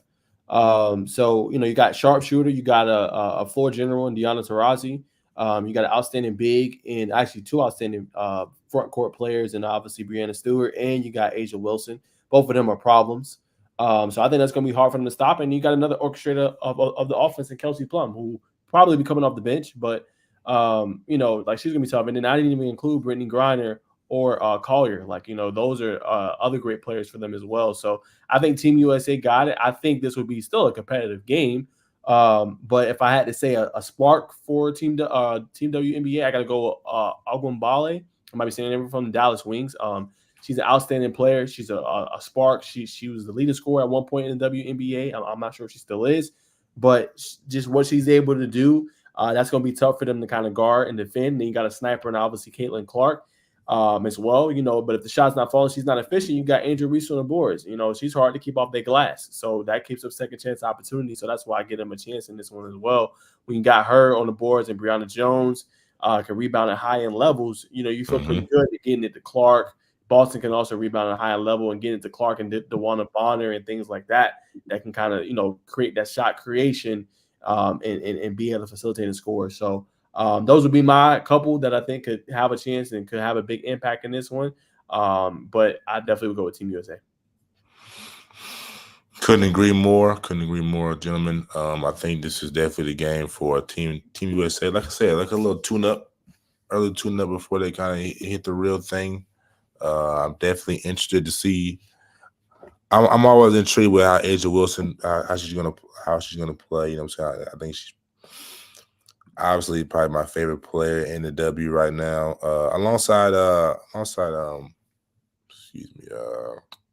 for the Dream. I can't believe her name is escaping my mind right now. First round draft pick a couple years ago. She's been struggling right now. She's shooting a 38 from 3, 40 from the field. But she's probably my favorite player next to Asia Wilson. But like you said, and I want to see the love and reverence that that Brittany gets, man. So obviously going through a lot when she went to Russia. Just want to see how she received by the national fans, man. She's definitely a legend in the sport, has done a lot of great things, but this is a team that can do it all, that can win big. But moving on from the W, we're going to talk about the NBA, ladies and gentlemen. So with the summer league games, Naj, we got to watch a couple. We got to watch a couple of summer league games in the hotel this past weekend. We saw the Hawks play the Spurs. We'll start with that. I think, you know what I'm saying. So you I think you watched pretty intently, man. We got to see Brice Joins. I think two games this past weekend, maybe just one. I'll give my take. I'll pass it to you. From watching them play against the Spurs, he didn't score the ball. Well, he didn't really get a lot of touches to score the ball. Well, and that to me was probably the best game to watch him. I like to watch players when they're not necessarily scoring the ball, just kind of see how they're going to play. And the brothers got a great feel for the game. He just knows it's him and Rob Baker, but definitely Brice Joins playing defense, knowing when to it's kind of a field thing when you're playing defense. He was intercepted some passes, playing in the passing lanes. I love how he continuously runs the floor. He's got a knack just to know where everybody's at, even early on in the NBA, to know where everybody's at on the floor. It's just a natural at playing the basketball. You can tell he's been playing the game for a while. From watching it on ESPN, he comes from the Tony Parker camp, so the brothers have been around high-level ball. And I'm honestly excited to see him play with the big league. And I'll say this, and I'll pass it. I think keeping DeAndre Hunter on the big league squad is definitely going to pay dividends. Another elite, not going to say elite, another good, solid defender on the wing is definitely going to be good, formidable as his young core gels with some of the old, not old, but some of the veterans who've been with Atlanta. But what's your take, bro? It's time to move on from DeAndre Hunter. I like him. I like him. No, it's time to move on. I'm going to be honest. It's time for Jalen Johnson to start from Duke. You know what I'm saying? You need more of a punch, bro. You need more punch. Offensively, you need an option outside of Trey. And I think that's going to obviously be Ricochet. Obviously, I like what he showed. We talked about him running the floor, showed that escape dribble pull up, showing a little bit of different things to his game. I think the only thing I would critique him, he's just going to have to hunt his shot a little bit more. You know what I'm saying? Especially when he plays with Trey. Trey going to pass the ball, but like he's going to need that other option outside of Trey that's scoring, I think, with obviously DeJounte Murray being gone. Like, you're going to have to hunt that shot. But I thought he looked good. He showed what he could be on defense. If you got a big man that's bought in and can defend at a high level, you like that. You like how you can run the floor as well. You like how you can create off the bounce. You also like how you can facilitate and set up some teammates as well. So he has a really nice game. You know what I'm saying? He does. And I think he's going to continue to, get better and better. But some good sights to see, obviously, for Hawks fans. And like I said, I think if you're going to run a lineup, run Trey, run him, run Jalen Johnson, let your young whippersnappers, let them grow. Let them make mistakes. Let them get better. Like some of them veterans, I get it. But if you're trying to see where you at and see what you got, let these young guys play, man. That's kind of my takeaway. I did want to give a shout out. I didn't want to get off topic, but I did want to give a shout out to Reed Shepherd. He got a lot of love from John Morant. And also Trey Young, man, he had an outstanding performance this past Friday up against the Lakers. 22 points, 7 rebounds, 7 assists, 6 rebounds, 5 steals, as well against Alex Sarr. And what I love the most about Reed Shepherd, he might get that stereotype or that he doesn't play defense and things like that, or that criticism. But man, like if he's playing at that kind of a level, he's going to be a guy for the Rockets that could potentially be. Don't be surprised in a year or two, he's in that starting role. Obviously got Dylan Brooks in there, but if you got a guy that's locking in defensively, getting steals, and then shooting at a high clip, he was the best shooter in the NCAA last year, and he's been carrying it over. Like he's been shooting very efficiently. So for him, I think that you feel pretty good if you Houston. You got another pack-a-punch scorer, maybe his rookie season that can come off the bench and give you good minutes and create shots and things like that and play make. So I definitely think that is good. I also wanted to give a shout out to Terrence Shannon Jr. He also had a great performance this past week for Minnesota Timberwolves. 25 points on 9 of 14 shooting in that win against New Orleans Pelicans. He's been outstanding so far. Scored efficiently, very explosive, covering ground, plays defensively at a high level, competes very hard. Cody Williams is another one. Had a pretty good performance against the Dallas Mavericks on Saturday. Starting to look a lot more assertive. He came from obviously Colorado, but hit a trio of 3-pointers. He's been doing his thing. And last but not least, my favorite, don't connect, man. 25 points, 9 to 18 shooting on that game Friday. Like if you a Lakers fan, I keep saying it. Like that's to me is still of the draft. Like I know a lot of the criticism is for Bronny right now and what he's doing, but people can focus on what Connect is doing and what it can mean to potentially this Laker team to be another scorer for them and somebody they can depend on even as a rookie, but he's an older rookie, he's 23 years old.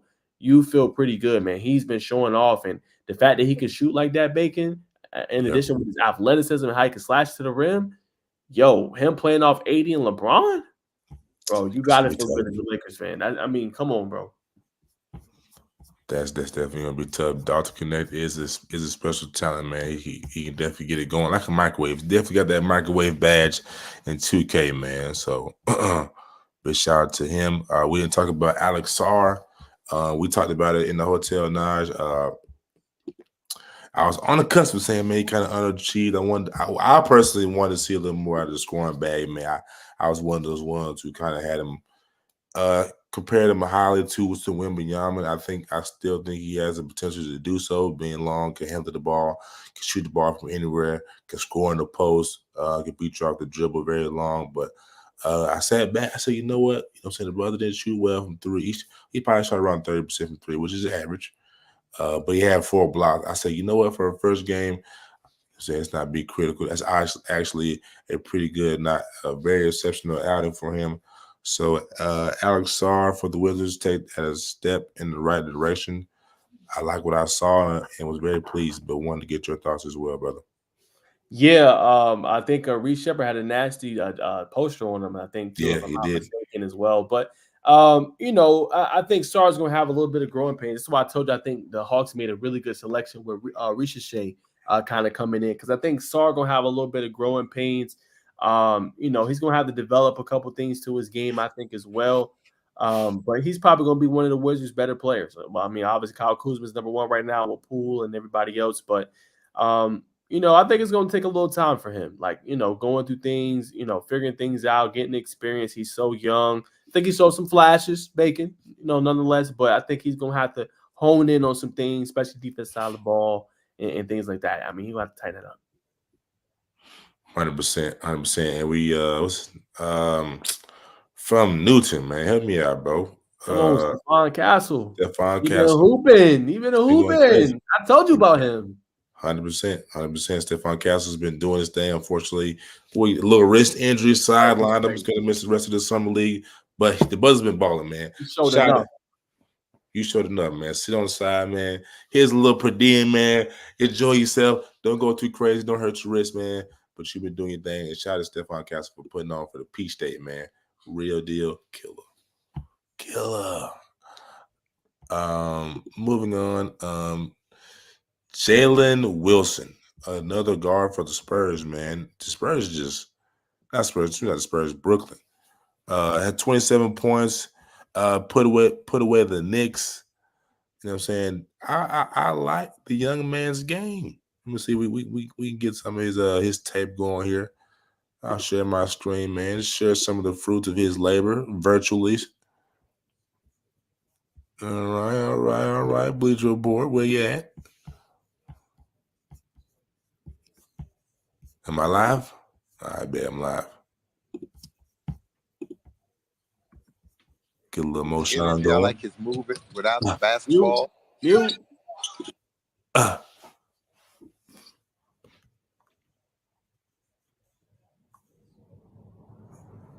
In his pockets.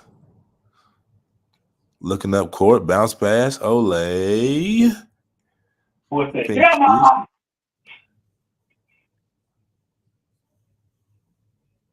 I just like the modern day forwards, man. Long wiry forwards. You know what I'm saying? They can create super bouncy, super stretchy, man. Just probably. I mean, I like the point centers too. But you know what I'm saying? The elite scoring wings are definitely a high commodity. As we see Cooper Flag, Ace Bailey, Stokes, the bouncer. You know what I'm saying? That's another discussion for another day. But you know what I'm saying? I like the way the NBA is going, man. I just like the way, you know what I'm saying, these prospects how they're growing, man. The genes, whatever's in the food, keep eating it. If we can get some of the toxins out, that'd be cool. But nonetheless, I like the product that's on the hardwood. Bang. I mean, you know what I'm saying? Confident. We'll do a couple more here, ladies and gentlemen, then we'll transition. Got some news about Kyrie Irving. Look like he'll be missing some time. Look like he loves the corner three there, but yeah. Special talent, Jalen Wilson leads a 21-point comeback against the Knicks. Second-year guard drops 27 points to put away the Knicks. Book it. Jalen Wilson. Now let me scroll and I'll find this Kyrie Irving news, man. So Kyrie Irving has broken his hand. Math star underwent procedure on his injury while training. So that's unfortunate. Looks like Kyrie will miss some time. Not sure how long he'll be out. But just from judging, you know what I'm saying, from hearing hand injuries from in the past, and it's July, he'll probably be back by the season, by the time season starts. Scrolling down, some more news. The Warriors governor trolls Clay. Will have to kick his ass. Joe Lacob on Clay Thompson joining the Mavs. Just a little play for banner, man. I don't think there's any bad blood here. I just think, you know what I'm saying, obviously you can tell by the photo, the two had somewhat of a casual relationship. So that's just something, man. When the time comes around, I believe Draymond said it, or somebody said it when those two teams play, it's definitely going to be theater. I think we got one more. Oh, you know what I'm saying? Bronny. Can't find it in here, but he did his thing, man. Oh, can't scroll past this, man. So I got to get your thoughts on this as well. Ja leaks his twos. The Ja twos, the strategizers, man. I'll kind of zoom in. You're kind of like Kobe's, you know what I'm saying, from afar, from close. Kind of like Kobe's, mixed in with little KD's. the first like the retro KDs. So, gentlemen, what's your critique on the shoes? You like the Jai 2s? Y'all like the Strategizers? Are these heat on feet? Yeah, all right. They're all right. You ain't gonna lace them up, man? Nah. I wanna share my skill because I want to show you exactly what it reminds me of. This dude. Like, From Star Wars, I watched this movie as a young lad. Nonetheless, but these shoes will definitely be flying off the shelves. 100%. I'm not a fan. Nah, fan, not messing with them. Nah. 100%. And in news, Europe news, Pat Bev will be playing in Europe. He's going to go to not Team Israel, but he's going to be taking his talents to Israel. I didn't expect to see this news. I know we had some news. We had some. Oh, appreciate that, Jay. I didn't know I was back up. He had some news coming about. He made a comment to a reporter in the locker room during the season that she's not watching this podcast. She couldn't ask him a question. I'm not sure if this led to his departure and him going overseas. But definitely was not expecting this. I'm sure anywhere Pat Bev was going to go, he's going to be a dog. I'm sure he's going to get more money. I don't know. I don't know what the overseas market is like. But definitely a dog. He's going to be a fan favorite. Everybody loves Pat Bev, despite what you think about his comments. But gentlemen, what do you think about Pat Bev's departure to go to Europe? His NBA playing career is over. You think because of that comment? No, I just think it's a wrap. Like, if you're going overseas to Europe, the likelihood of you coming back and playing the NBA is slim to none. So, NBA career is likely over. That comment might have played a factor. He's going to be suspended regardless. You know what I'm saying? But, I think that's probably a wrap. Offer he couldn't refuse. I didn't see that. What you got, Jay? How old is he now, bro? He's Let's look it up. I'll look it up. Yeah, I think, like I said, it's over, especially if he goes over there. I don't think he got that many years left. I think he's like 30 something. I ain't take forever to look it up. Patrick Beverly is 36 years of age. 36. Shot 41% from the field last year. Pat Beverly is still an elite defender. I'm sure there's some team. I'm sure to say that he can come back. There's definitely some teams that are still offering him a contract. But if you got a team calling that's going to give you bukus of money, then why not? I'm not sure how long he'll be over there. But to say that his career is over in the NBA, that's pie. It's tough. That's tough, G. It's over. I'm going to put it out there for you. It's over.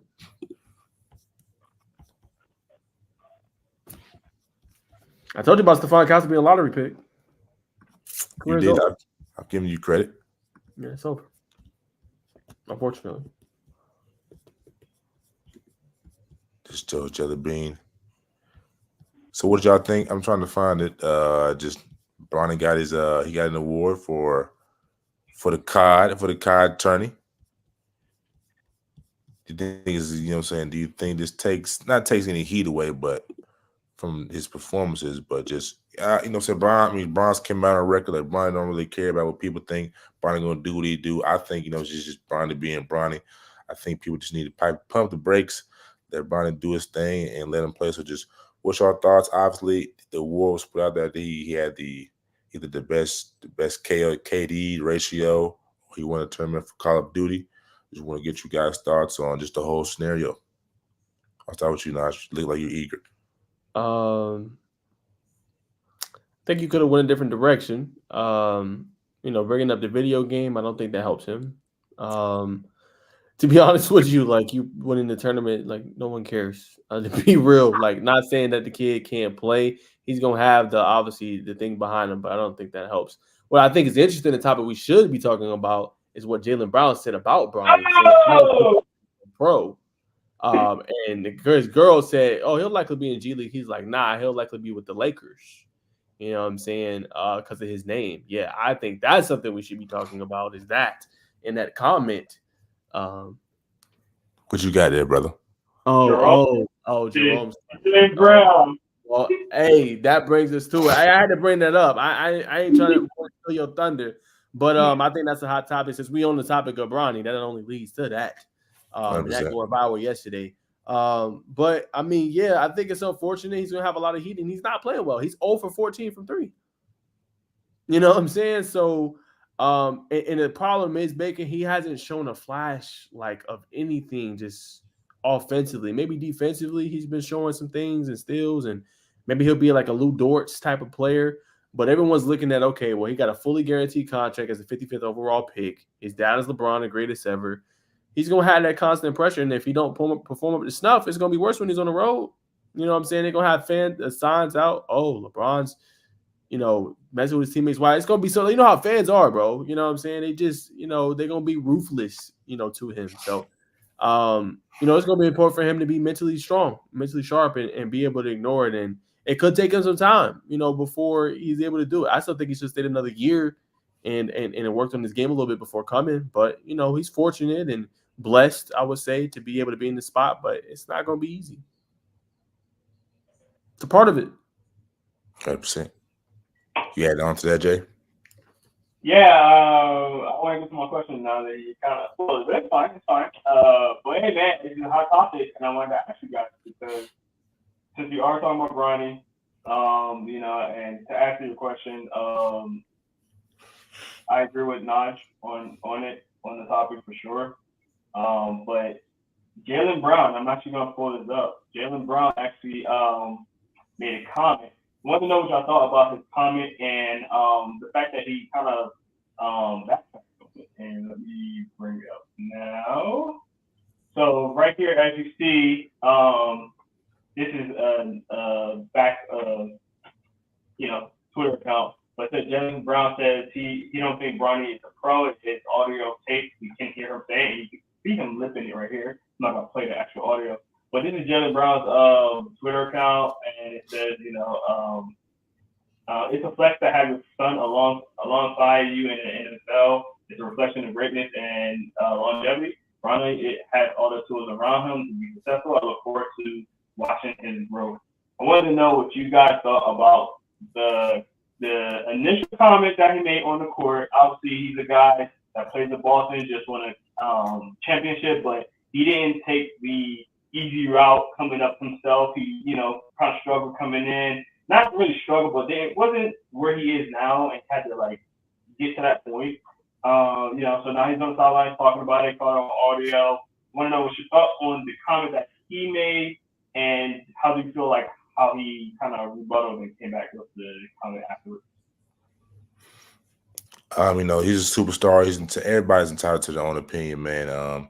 At the end of the day, Bron's got to do what he does and just go to work. I don't think Bronny's phase right now. If he's still playing poorly when the season comes in, I think it may get to him. I don't think he's phased right now, even though he is over 14. He's probably a little bit, but guys, we gotta recall. You know what I'm saying? You can say Kobe's a different cut than Bronny, but I'm saying Kobe didn't come in glamorous either. I believe it's his first shots for air balls. So, I'm saying? People are going to say what they're going to say. You just got to stay down and stay locked in on your own purpose. Nice. I said a little bit of it in my rebuttal. Like I said, it's not going to be easy. He's the son of one of the greatest players to ever do it. So he's going to have this pressure on him consistently. And I think what Jaylen Brown said, the comment after, was just a cover-up. Like, he just didn't want no undrawn attention. I think that's how Brown really felt. You're not going to mouth that and tell your girl that if that's not what you're really thinking. But he knows how social media is. They'll blow something up that small. So obviously he had to go and cover it up. But I mean, I think I don't disagree with his comment. I don't think he's ready yet. That's a big jump. And, he played with USC and stuff like that. And I'm not saying he can't be a great NBA player, but right now, it's going to take him time. Like you just alluded to, Jay, it took Jaylen Brown time. It took Jason Tatum time. You know what I'm saying? This takes time. You're not going to just come out the gates. I can't think of too many players that came out and just was automatically that guy. It took Anthony Edwards time. He's starting to come into his own. He got there quicker, you know what I'm saying? But he's starting to come into his own. Look at Shai Gilgeous. It took him a couple years, you know what I'm saying? So like kind of what Bacon said, he's just gonna have to stay locked in, loaded, and his purpose and what he wants to do, and ignore obviously the backlash and criticism and stuff like that. But he's gonna get it. It's unfortunate, but that's the reality he got to live in. Do you think that Jaylen Brown should have been a little bit more aware of what he said and his surroundings? That he was on the court side, knowing that he's got cameras in front of him, people looking at him. No. Yeah, I agree. Just No. be you, bro. Be you. He enjoying his time with his girl, got injuries with him, like they chilling watching the game. No, there's no being aware. He didn't say nothing wrong. He ain't cuss. He ain't break no law. Like, no, he's enjoying his time, and that's how he felt. Stand on business. Like, no. Son, like, what else y'all want the man to do? Like, no, he's sitting there chilling, just having a conversation. It's the media going out of the way. Oh, let's record what we seeing. Oh, let's be lip readers. You know what I'm saying? Like, no. Right. Having shit. I guess next time you got to go to his girl. Hey, babe, this is what I think. Like, no, like, just enjoy your time. No, I don't think he needs to. No, he didn't do nothing wrong to me. Yeah. Okay. Well, congratulations to Jaylen, man. Being able to go on courtside with what he had, courtside. So all I got to say is, anyway. What? This dude here, bro. That's my question of the day, man. Who's gonna close us out? You close out. Now we still got a couple more topics on the NBA, man. We got Anthony Edwards. Should he be in the starting lineup? And last night he was in the starting lineup, did his thing, man. So obviously he should be in the lineup. He should start. He had his comment about, like, I'm the guy. I should be the guy. No matter what y'all think, I should be the first option. He did his thing last night. So, guys, do you think they're gonna keep him in the lineup? I feel like they should. Yeah, they definitely should. Yeah. Will Anthony Edwards be the starter to drink in the Olympics pool play? I mean, I think he should. He gives them a nice punch. Obviously, got one of the greatest shooters all time with Steph Curry, and obviously one of the greatest all time in LeBron. But just another scoring piece. Not saying Devin Booker can't be that, but somebody you can rely on. Like, Ant can go get a punch on. You know what I'm saying? Ant is improving that 3-point shot. Like, he's becoming one of them lethal scorers in the league. Like, you're gonna be hard to stop. You're gonna have to double him, and then you double him in Olympic pay with Steph and LeBron and AD rolling and B. Good luck. You know what I'm saying? So, I thought for overall that performance against Australia was pretty good. It was leaning by double digits. They let them make it closer than what it should have been. So they got to get them turnovers and things figured out. But I mean, that was obviously that topic actually changed. You know what I'm saying? Because going in he wasn't starting, and then they put him in starting lineup. But they know, like, you got to play your best players, man. Ant's one of the best players on the planet right now. 100%, 1000%. What you got, Jay? Yeah, I do agree. Anthony is rising star, and for him to be not in the starting rotation, I think he should be in there, man. You said rising? He's rising. He's rising. I think he's still rising. I don't know if everybody necessarily agrees like he's the face of the league yet. He's one of the faces. Wait, hold on. So wait. You got to be face of the league to be a star? No. He is a star, but like, he's a rising star as far as like he's still rising. Like, he's still ascending. Oh, okay. I got you. I had to get the definition. That's all. You good? I know that's the boy. Yes. Right? I'm not trying to disrespect. Like, a star. Like, you said, rising superstar. Okay, I would have been like, all right, cool. Disrespect you. I know that's your boy. Hey, man. Yeah, I still think he's one of those guys that's like is really ascending. He's one of the more ascending players right now. Had a really good playoff run, really great run actually. So for him to not be in the starter lineup, I know it's hard with the players that they got in front of him, but I think that he definitely should be one of. I mean, like you said, they got Steph, they got LeBron, but get him in there, man. I say do it. Yeah, I agree. Quick question for you guys before we transition to the last final thoughts of the three-man weave. We saw the last redeemed team they had more roles. You know what I'm saying? Melo came off the bench and he lit it up from three. Kobe was gonna, you know what I'm saying, kind of be an energizer to the team, playing defense, hustling, keeping everybody accountable. You know what I'm saying? They had Bron, you know what I'm saying, different guys.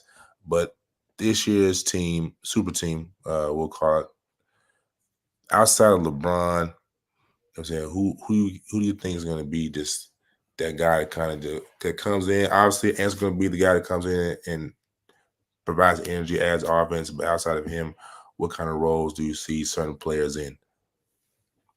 I don't think it'll be a role with this team. I hate to say, I think you're going to see a team that's going to formulate together and just going to play their best ball. I think the coach is going to put the best players on the court, and I don't think there'll be a defined role or anything like that. I think this is the kind of team you got too many players, you got too many stars. Like before, like you said, there was more defined roles with the Redeem team and with Kobe and all them. I think you got a star coming off the bench on each one: Tyrese Halliburton, Anthony Davis, Devin Booker.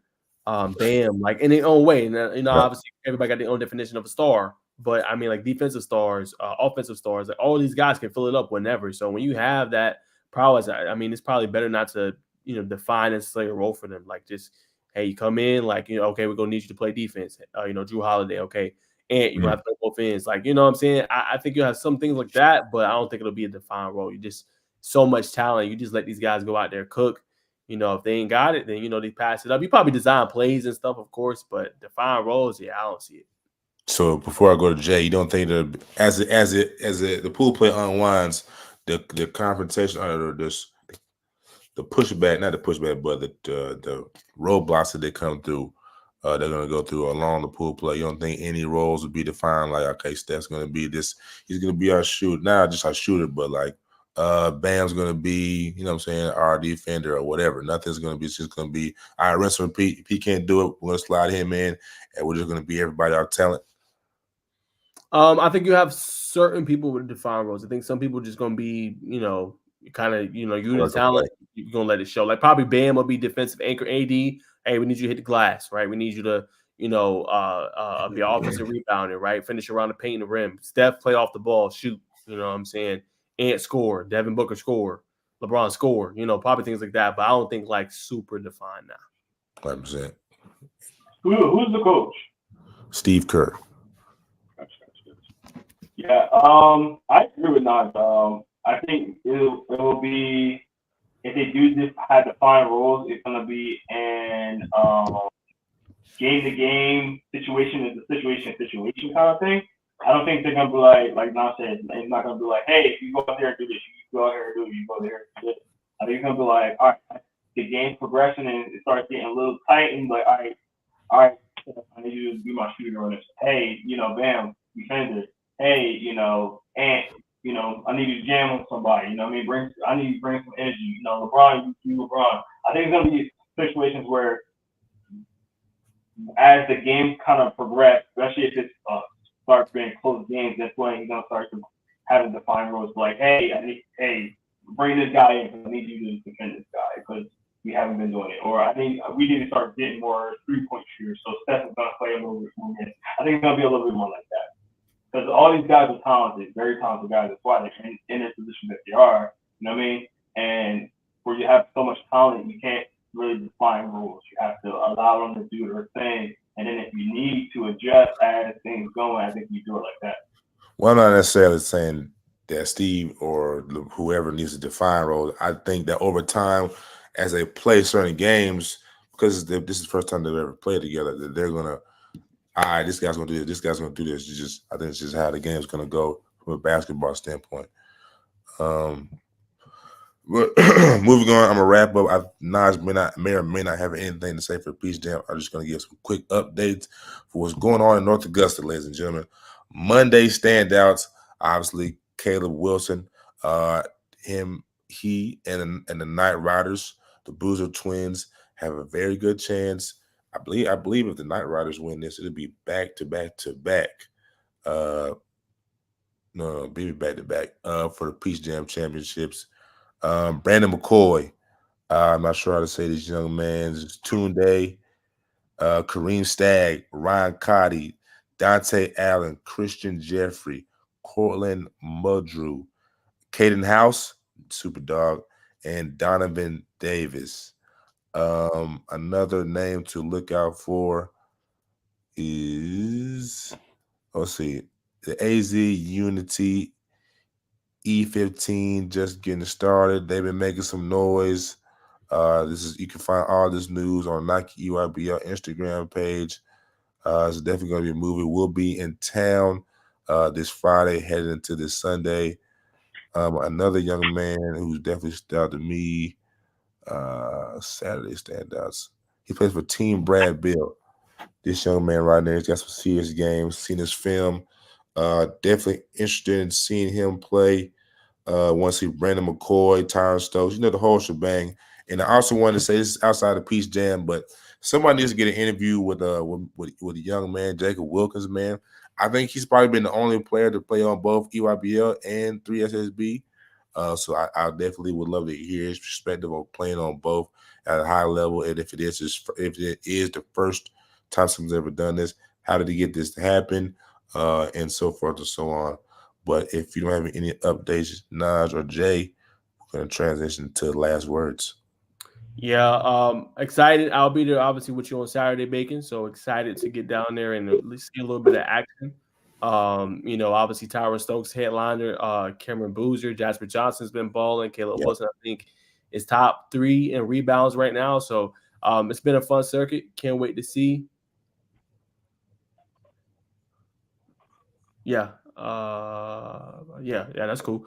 But yeah, man. So I'm excited for that. That's gonna be a lot of fun. And can't wait to be there with my brother. He's gonna be working the event. I'll be there trying to get some inside scoop. I think Nigel James, committed today. I gotta go back and look and see where he did. I didn't hear anything from my editor, so he might have didn't choose Yellow Jackets, but I'll look up that in a second. But it's gonna be some talent there. I'm trying to get some intel on, and then obviously, we'll talk about where we'll be at this week, in a second. I don't want to get out of the way, but I'm excited to see some of this top talent and kind of the last weekend, obviously, of kind of the AU circuit when it comes to the Peach Jam and the EYBL and things like that. I'm saying, Jay, you got something? No. You said nah? Mm-mm. Yeah. All right. 100%. So where will we be at this weekend? We'll be at North Augusta. You know what I'm saying? Hopefully we can get a couple peaches ourselves because in the videos it looks scrumptious. But like I said, we'll be there. Sir Van, top talent, man. We'll try to give y'all updates. It's gonna be our first year. Speaking for myself, just gonna try to take it all in. I'm gonna be working the camp. So if you watch the live stream on EYBL.com, I'll be one of those hands, those steady hands, guiding you and feeding that live stream too. And during some breaks of some time, I'll be trying to provide updates on my phone. We'll see how that goes. Getting a couple of interviews at the end of championships, so we'll bring that exclusive content to you while we got that football content from Hoover. So that's where I'll be at. Yeah, for me, I'll go and let Jay conclude. I'll be there with you on Saturday, Bacon, all the way up until the end of the weekend. That's gonna be a lot of fun. And then Monday is ACC Media Days, man. So we were moving up in the world. If you guys didn't know, SEC Media Days is all this week. We're not there, but we will be there Monday for AC Media. I'm thinking, Bacon, I know we got to drive back, but hey, man, I might potentially stay. I know we're going to be there for Georgia Tech, but I might potentially stay to see Florida State too, bro. Florida State SMU is going to be on that same day. Not stay all night, but I think they conclude probably like 2-3 o'clock, man. Just, watch them, as well, get kind of acclimated with them, and things like that before we drive back down that 3-hour ride or whatever. From up there. Yeah. So, excited for that, man. My first major media day. It's just, me and Bacon, I appreciate him when coming out on the pod tonight. We just try to move up, man, and continue to grow, grow the brands, grow our brands, and continue to just get better and better, become great journalists, great men.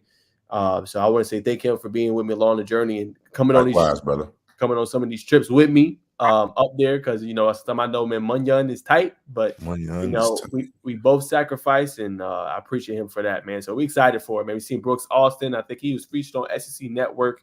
A couple big pioneers in the industry. Him, obviously, Philip Dukes the Scoop. He's been doing his thing, man. So just guys like that, seeing them doing what they're doing, man. They inspire me. I know they inspire Bacon and obviously Jerome, and to get to where we want to be in life, man. So I'll leave it there.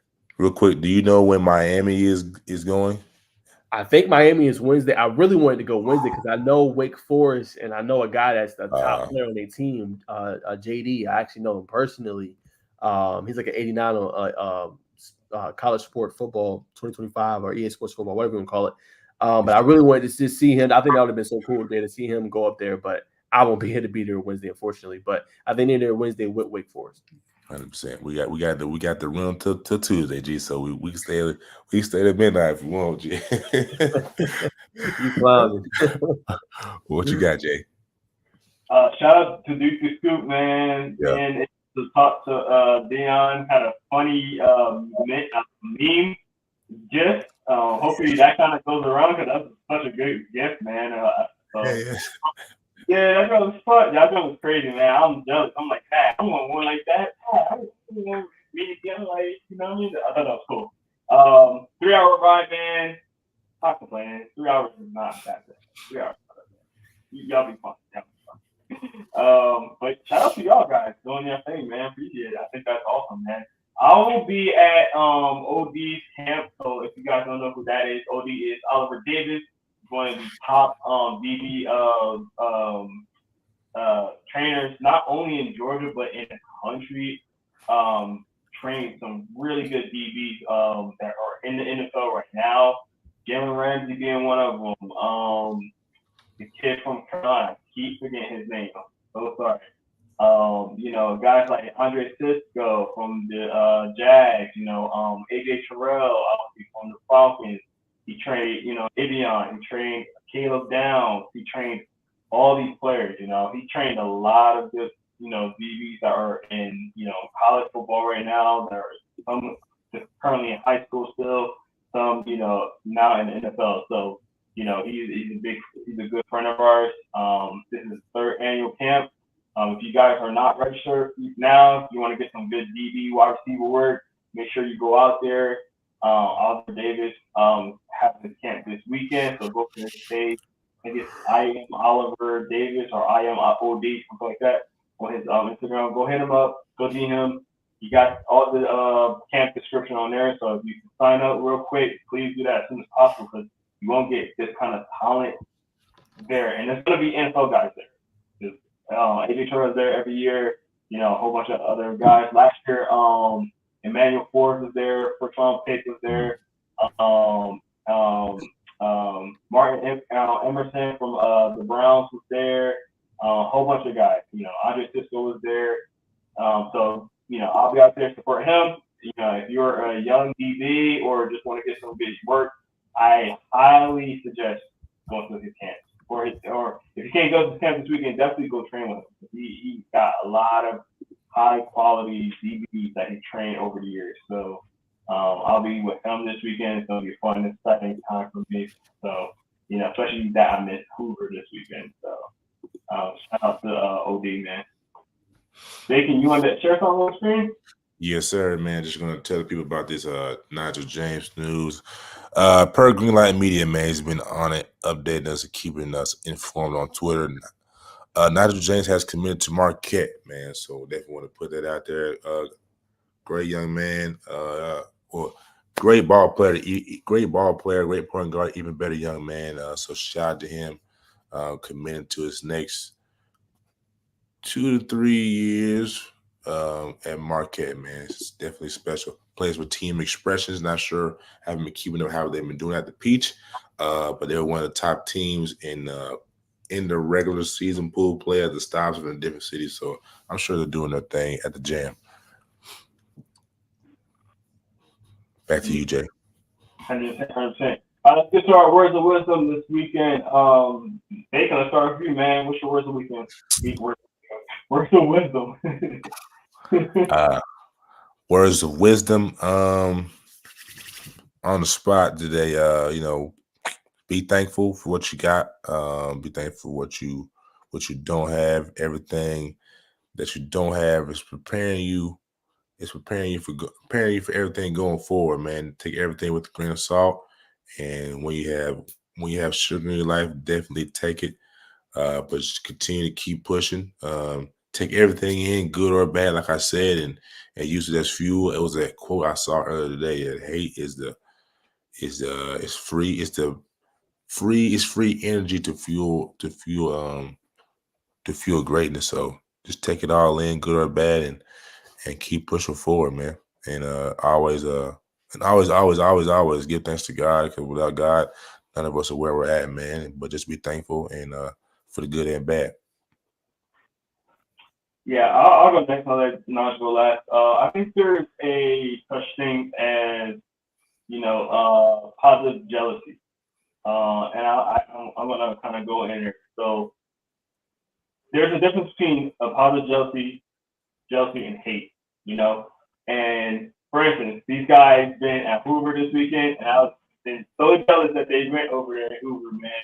But it's not a hate. I don't hate the fact that they went and I didn't. And it's a positive jealousy, and I think you could take a positive jealousy and work wrong with it. So now I'm gonna be on my P's and Q's, make sure I go there next year for sure. So I think there is a such thing of a positive jealousy. I think that you can't take a jealous type of situation where you're feeling a little jealous about something, but that's not time to use that positive jealousy and turn it to a negative jealousy or a hate. You know what I'm saying? Like, use that jealousy and be like, all right, time for me to lock in. I need to do something about what just happened, or me not being able to do this, or this person having something, or this person being able to, do something that I wasn't able to, or you wasn't able to, things like that. I think there is a such thing of positive jealousy. The fact that you guys went to that camp, man, like, it looked like a good camp, man. Y'all talking about it, I'm sitting here like, I wish I went.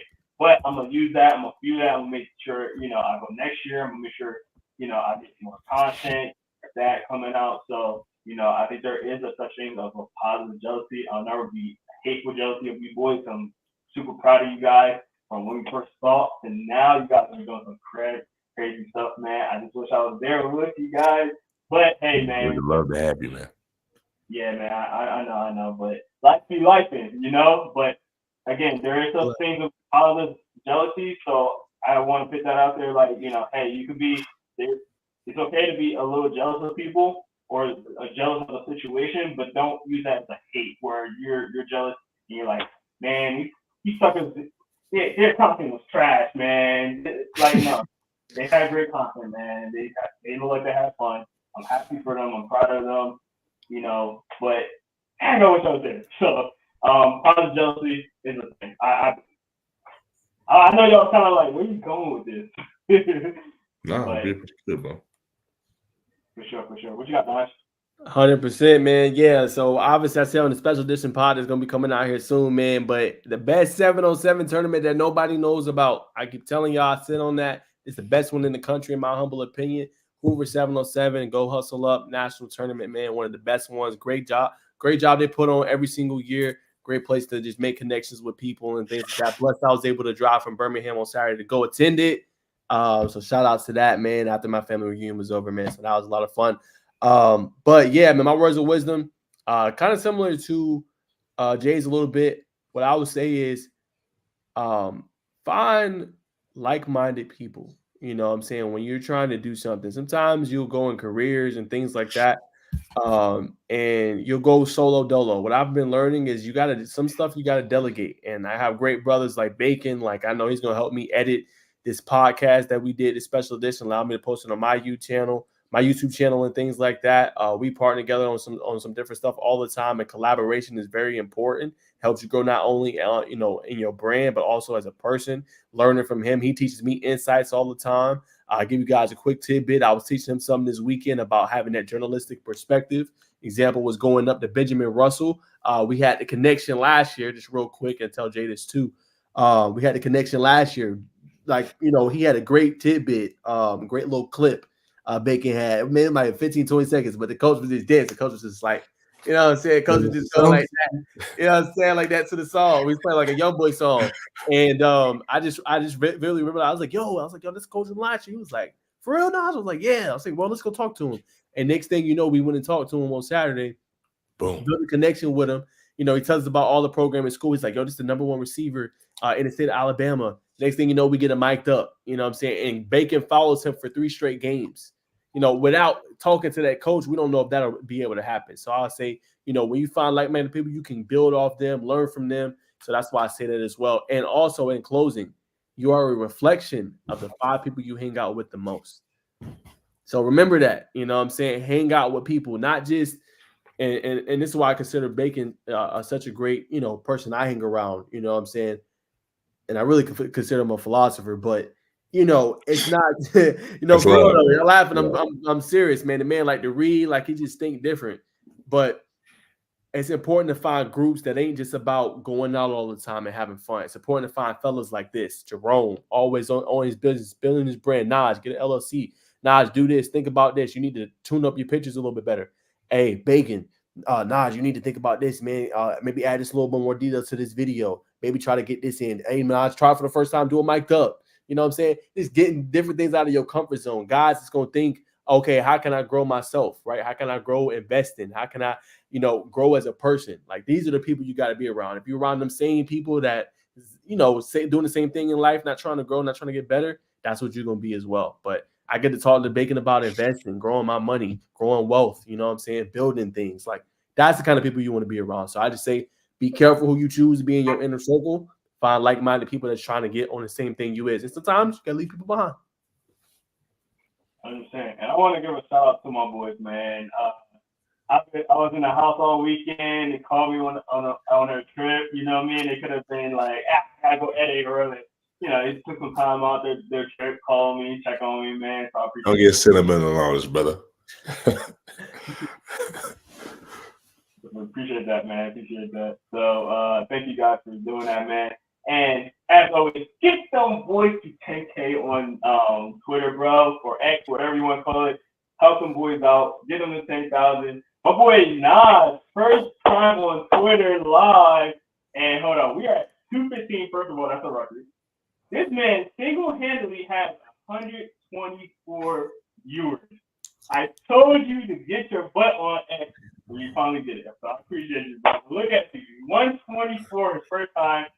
Like, right now, I have 57 and Bacon has 33. You're killing us combined right now. So the numbers are up, man. So get this man to 10,000. If you're watching on my page and or even Bacon, if you're watching from one of ours, help, you know, Naj and then vice versa. Me and Naj's people help Bacon, and let's make this a unity. Help everybody get to 10,000 on X for sure. And Instagram and Twitter. You can find all that right below is all our Twitter and Instagram accounts. Go ahead, Naj. Last thing, and I'm throwing Bacon. I mean, not Bacon.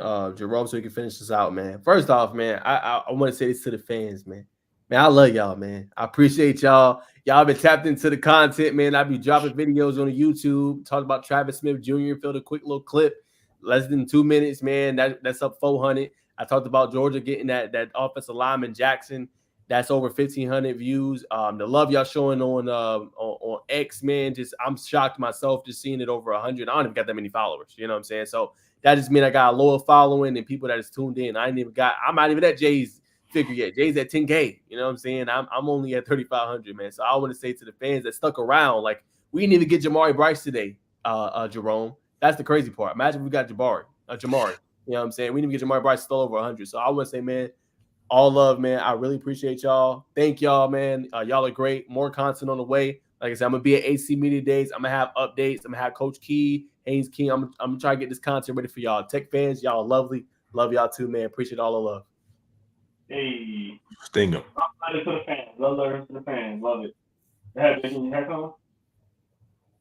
I just said sting them, brother. It's a little something for the Tay fans out there. I mean, Jerome don't know about that. Yeah, he's a big blue, man. He's a big blue. Yeah, big blue. Go blue. That's gonna do it for us today, guys. Appreciate y'all being on.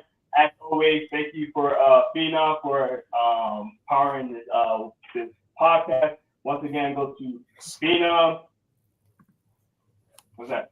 I was trying to point to our ads while you were there. We go. Do you think, bro?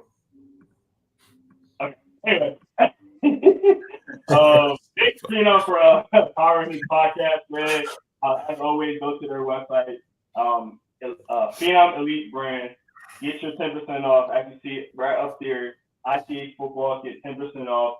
Save you some cash. Look fresh. Look dope. Different colored gloves. Man, go to Phenom on their Instagram too. They be teasing some new products. They teased this nice one today. I think it's called I don't want to butcher it. But go to their thing. They got some new glove concepts. Go to it. They look sick. I want to go back and play football, man. If I can wear some Phenom gear, man.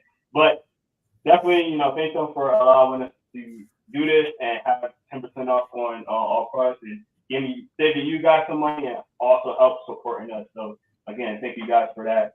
But this is the First and Foremost podcast. We're not going to give you the spill. You can get rid of. Yeah. That's what I'm talking about. About time. Finally got it right. Yes, bro. Yes. About time. That's funny. Time. Y'all didn't even like say anything. I was just waiting for me to say. I was like, I'm waiting for y'all. Yeah, it's captivated, my friend. That's funny. But thank Yeah, you guys. it's so good we ain't need to say nothing.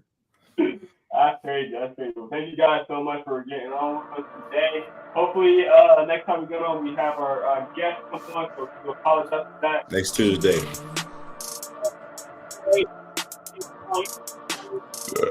Bye. Peace.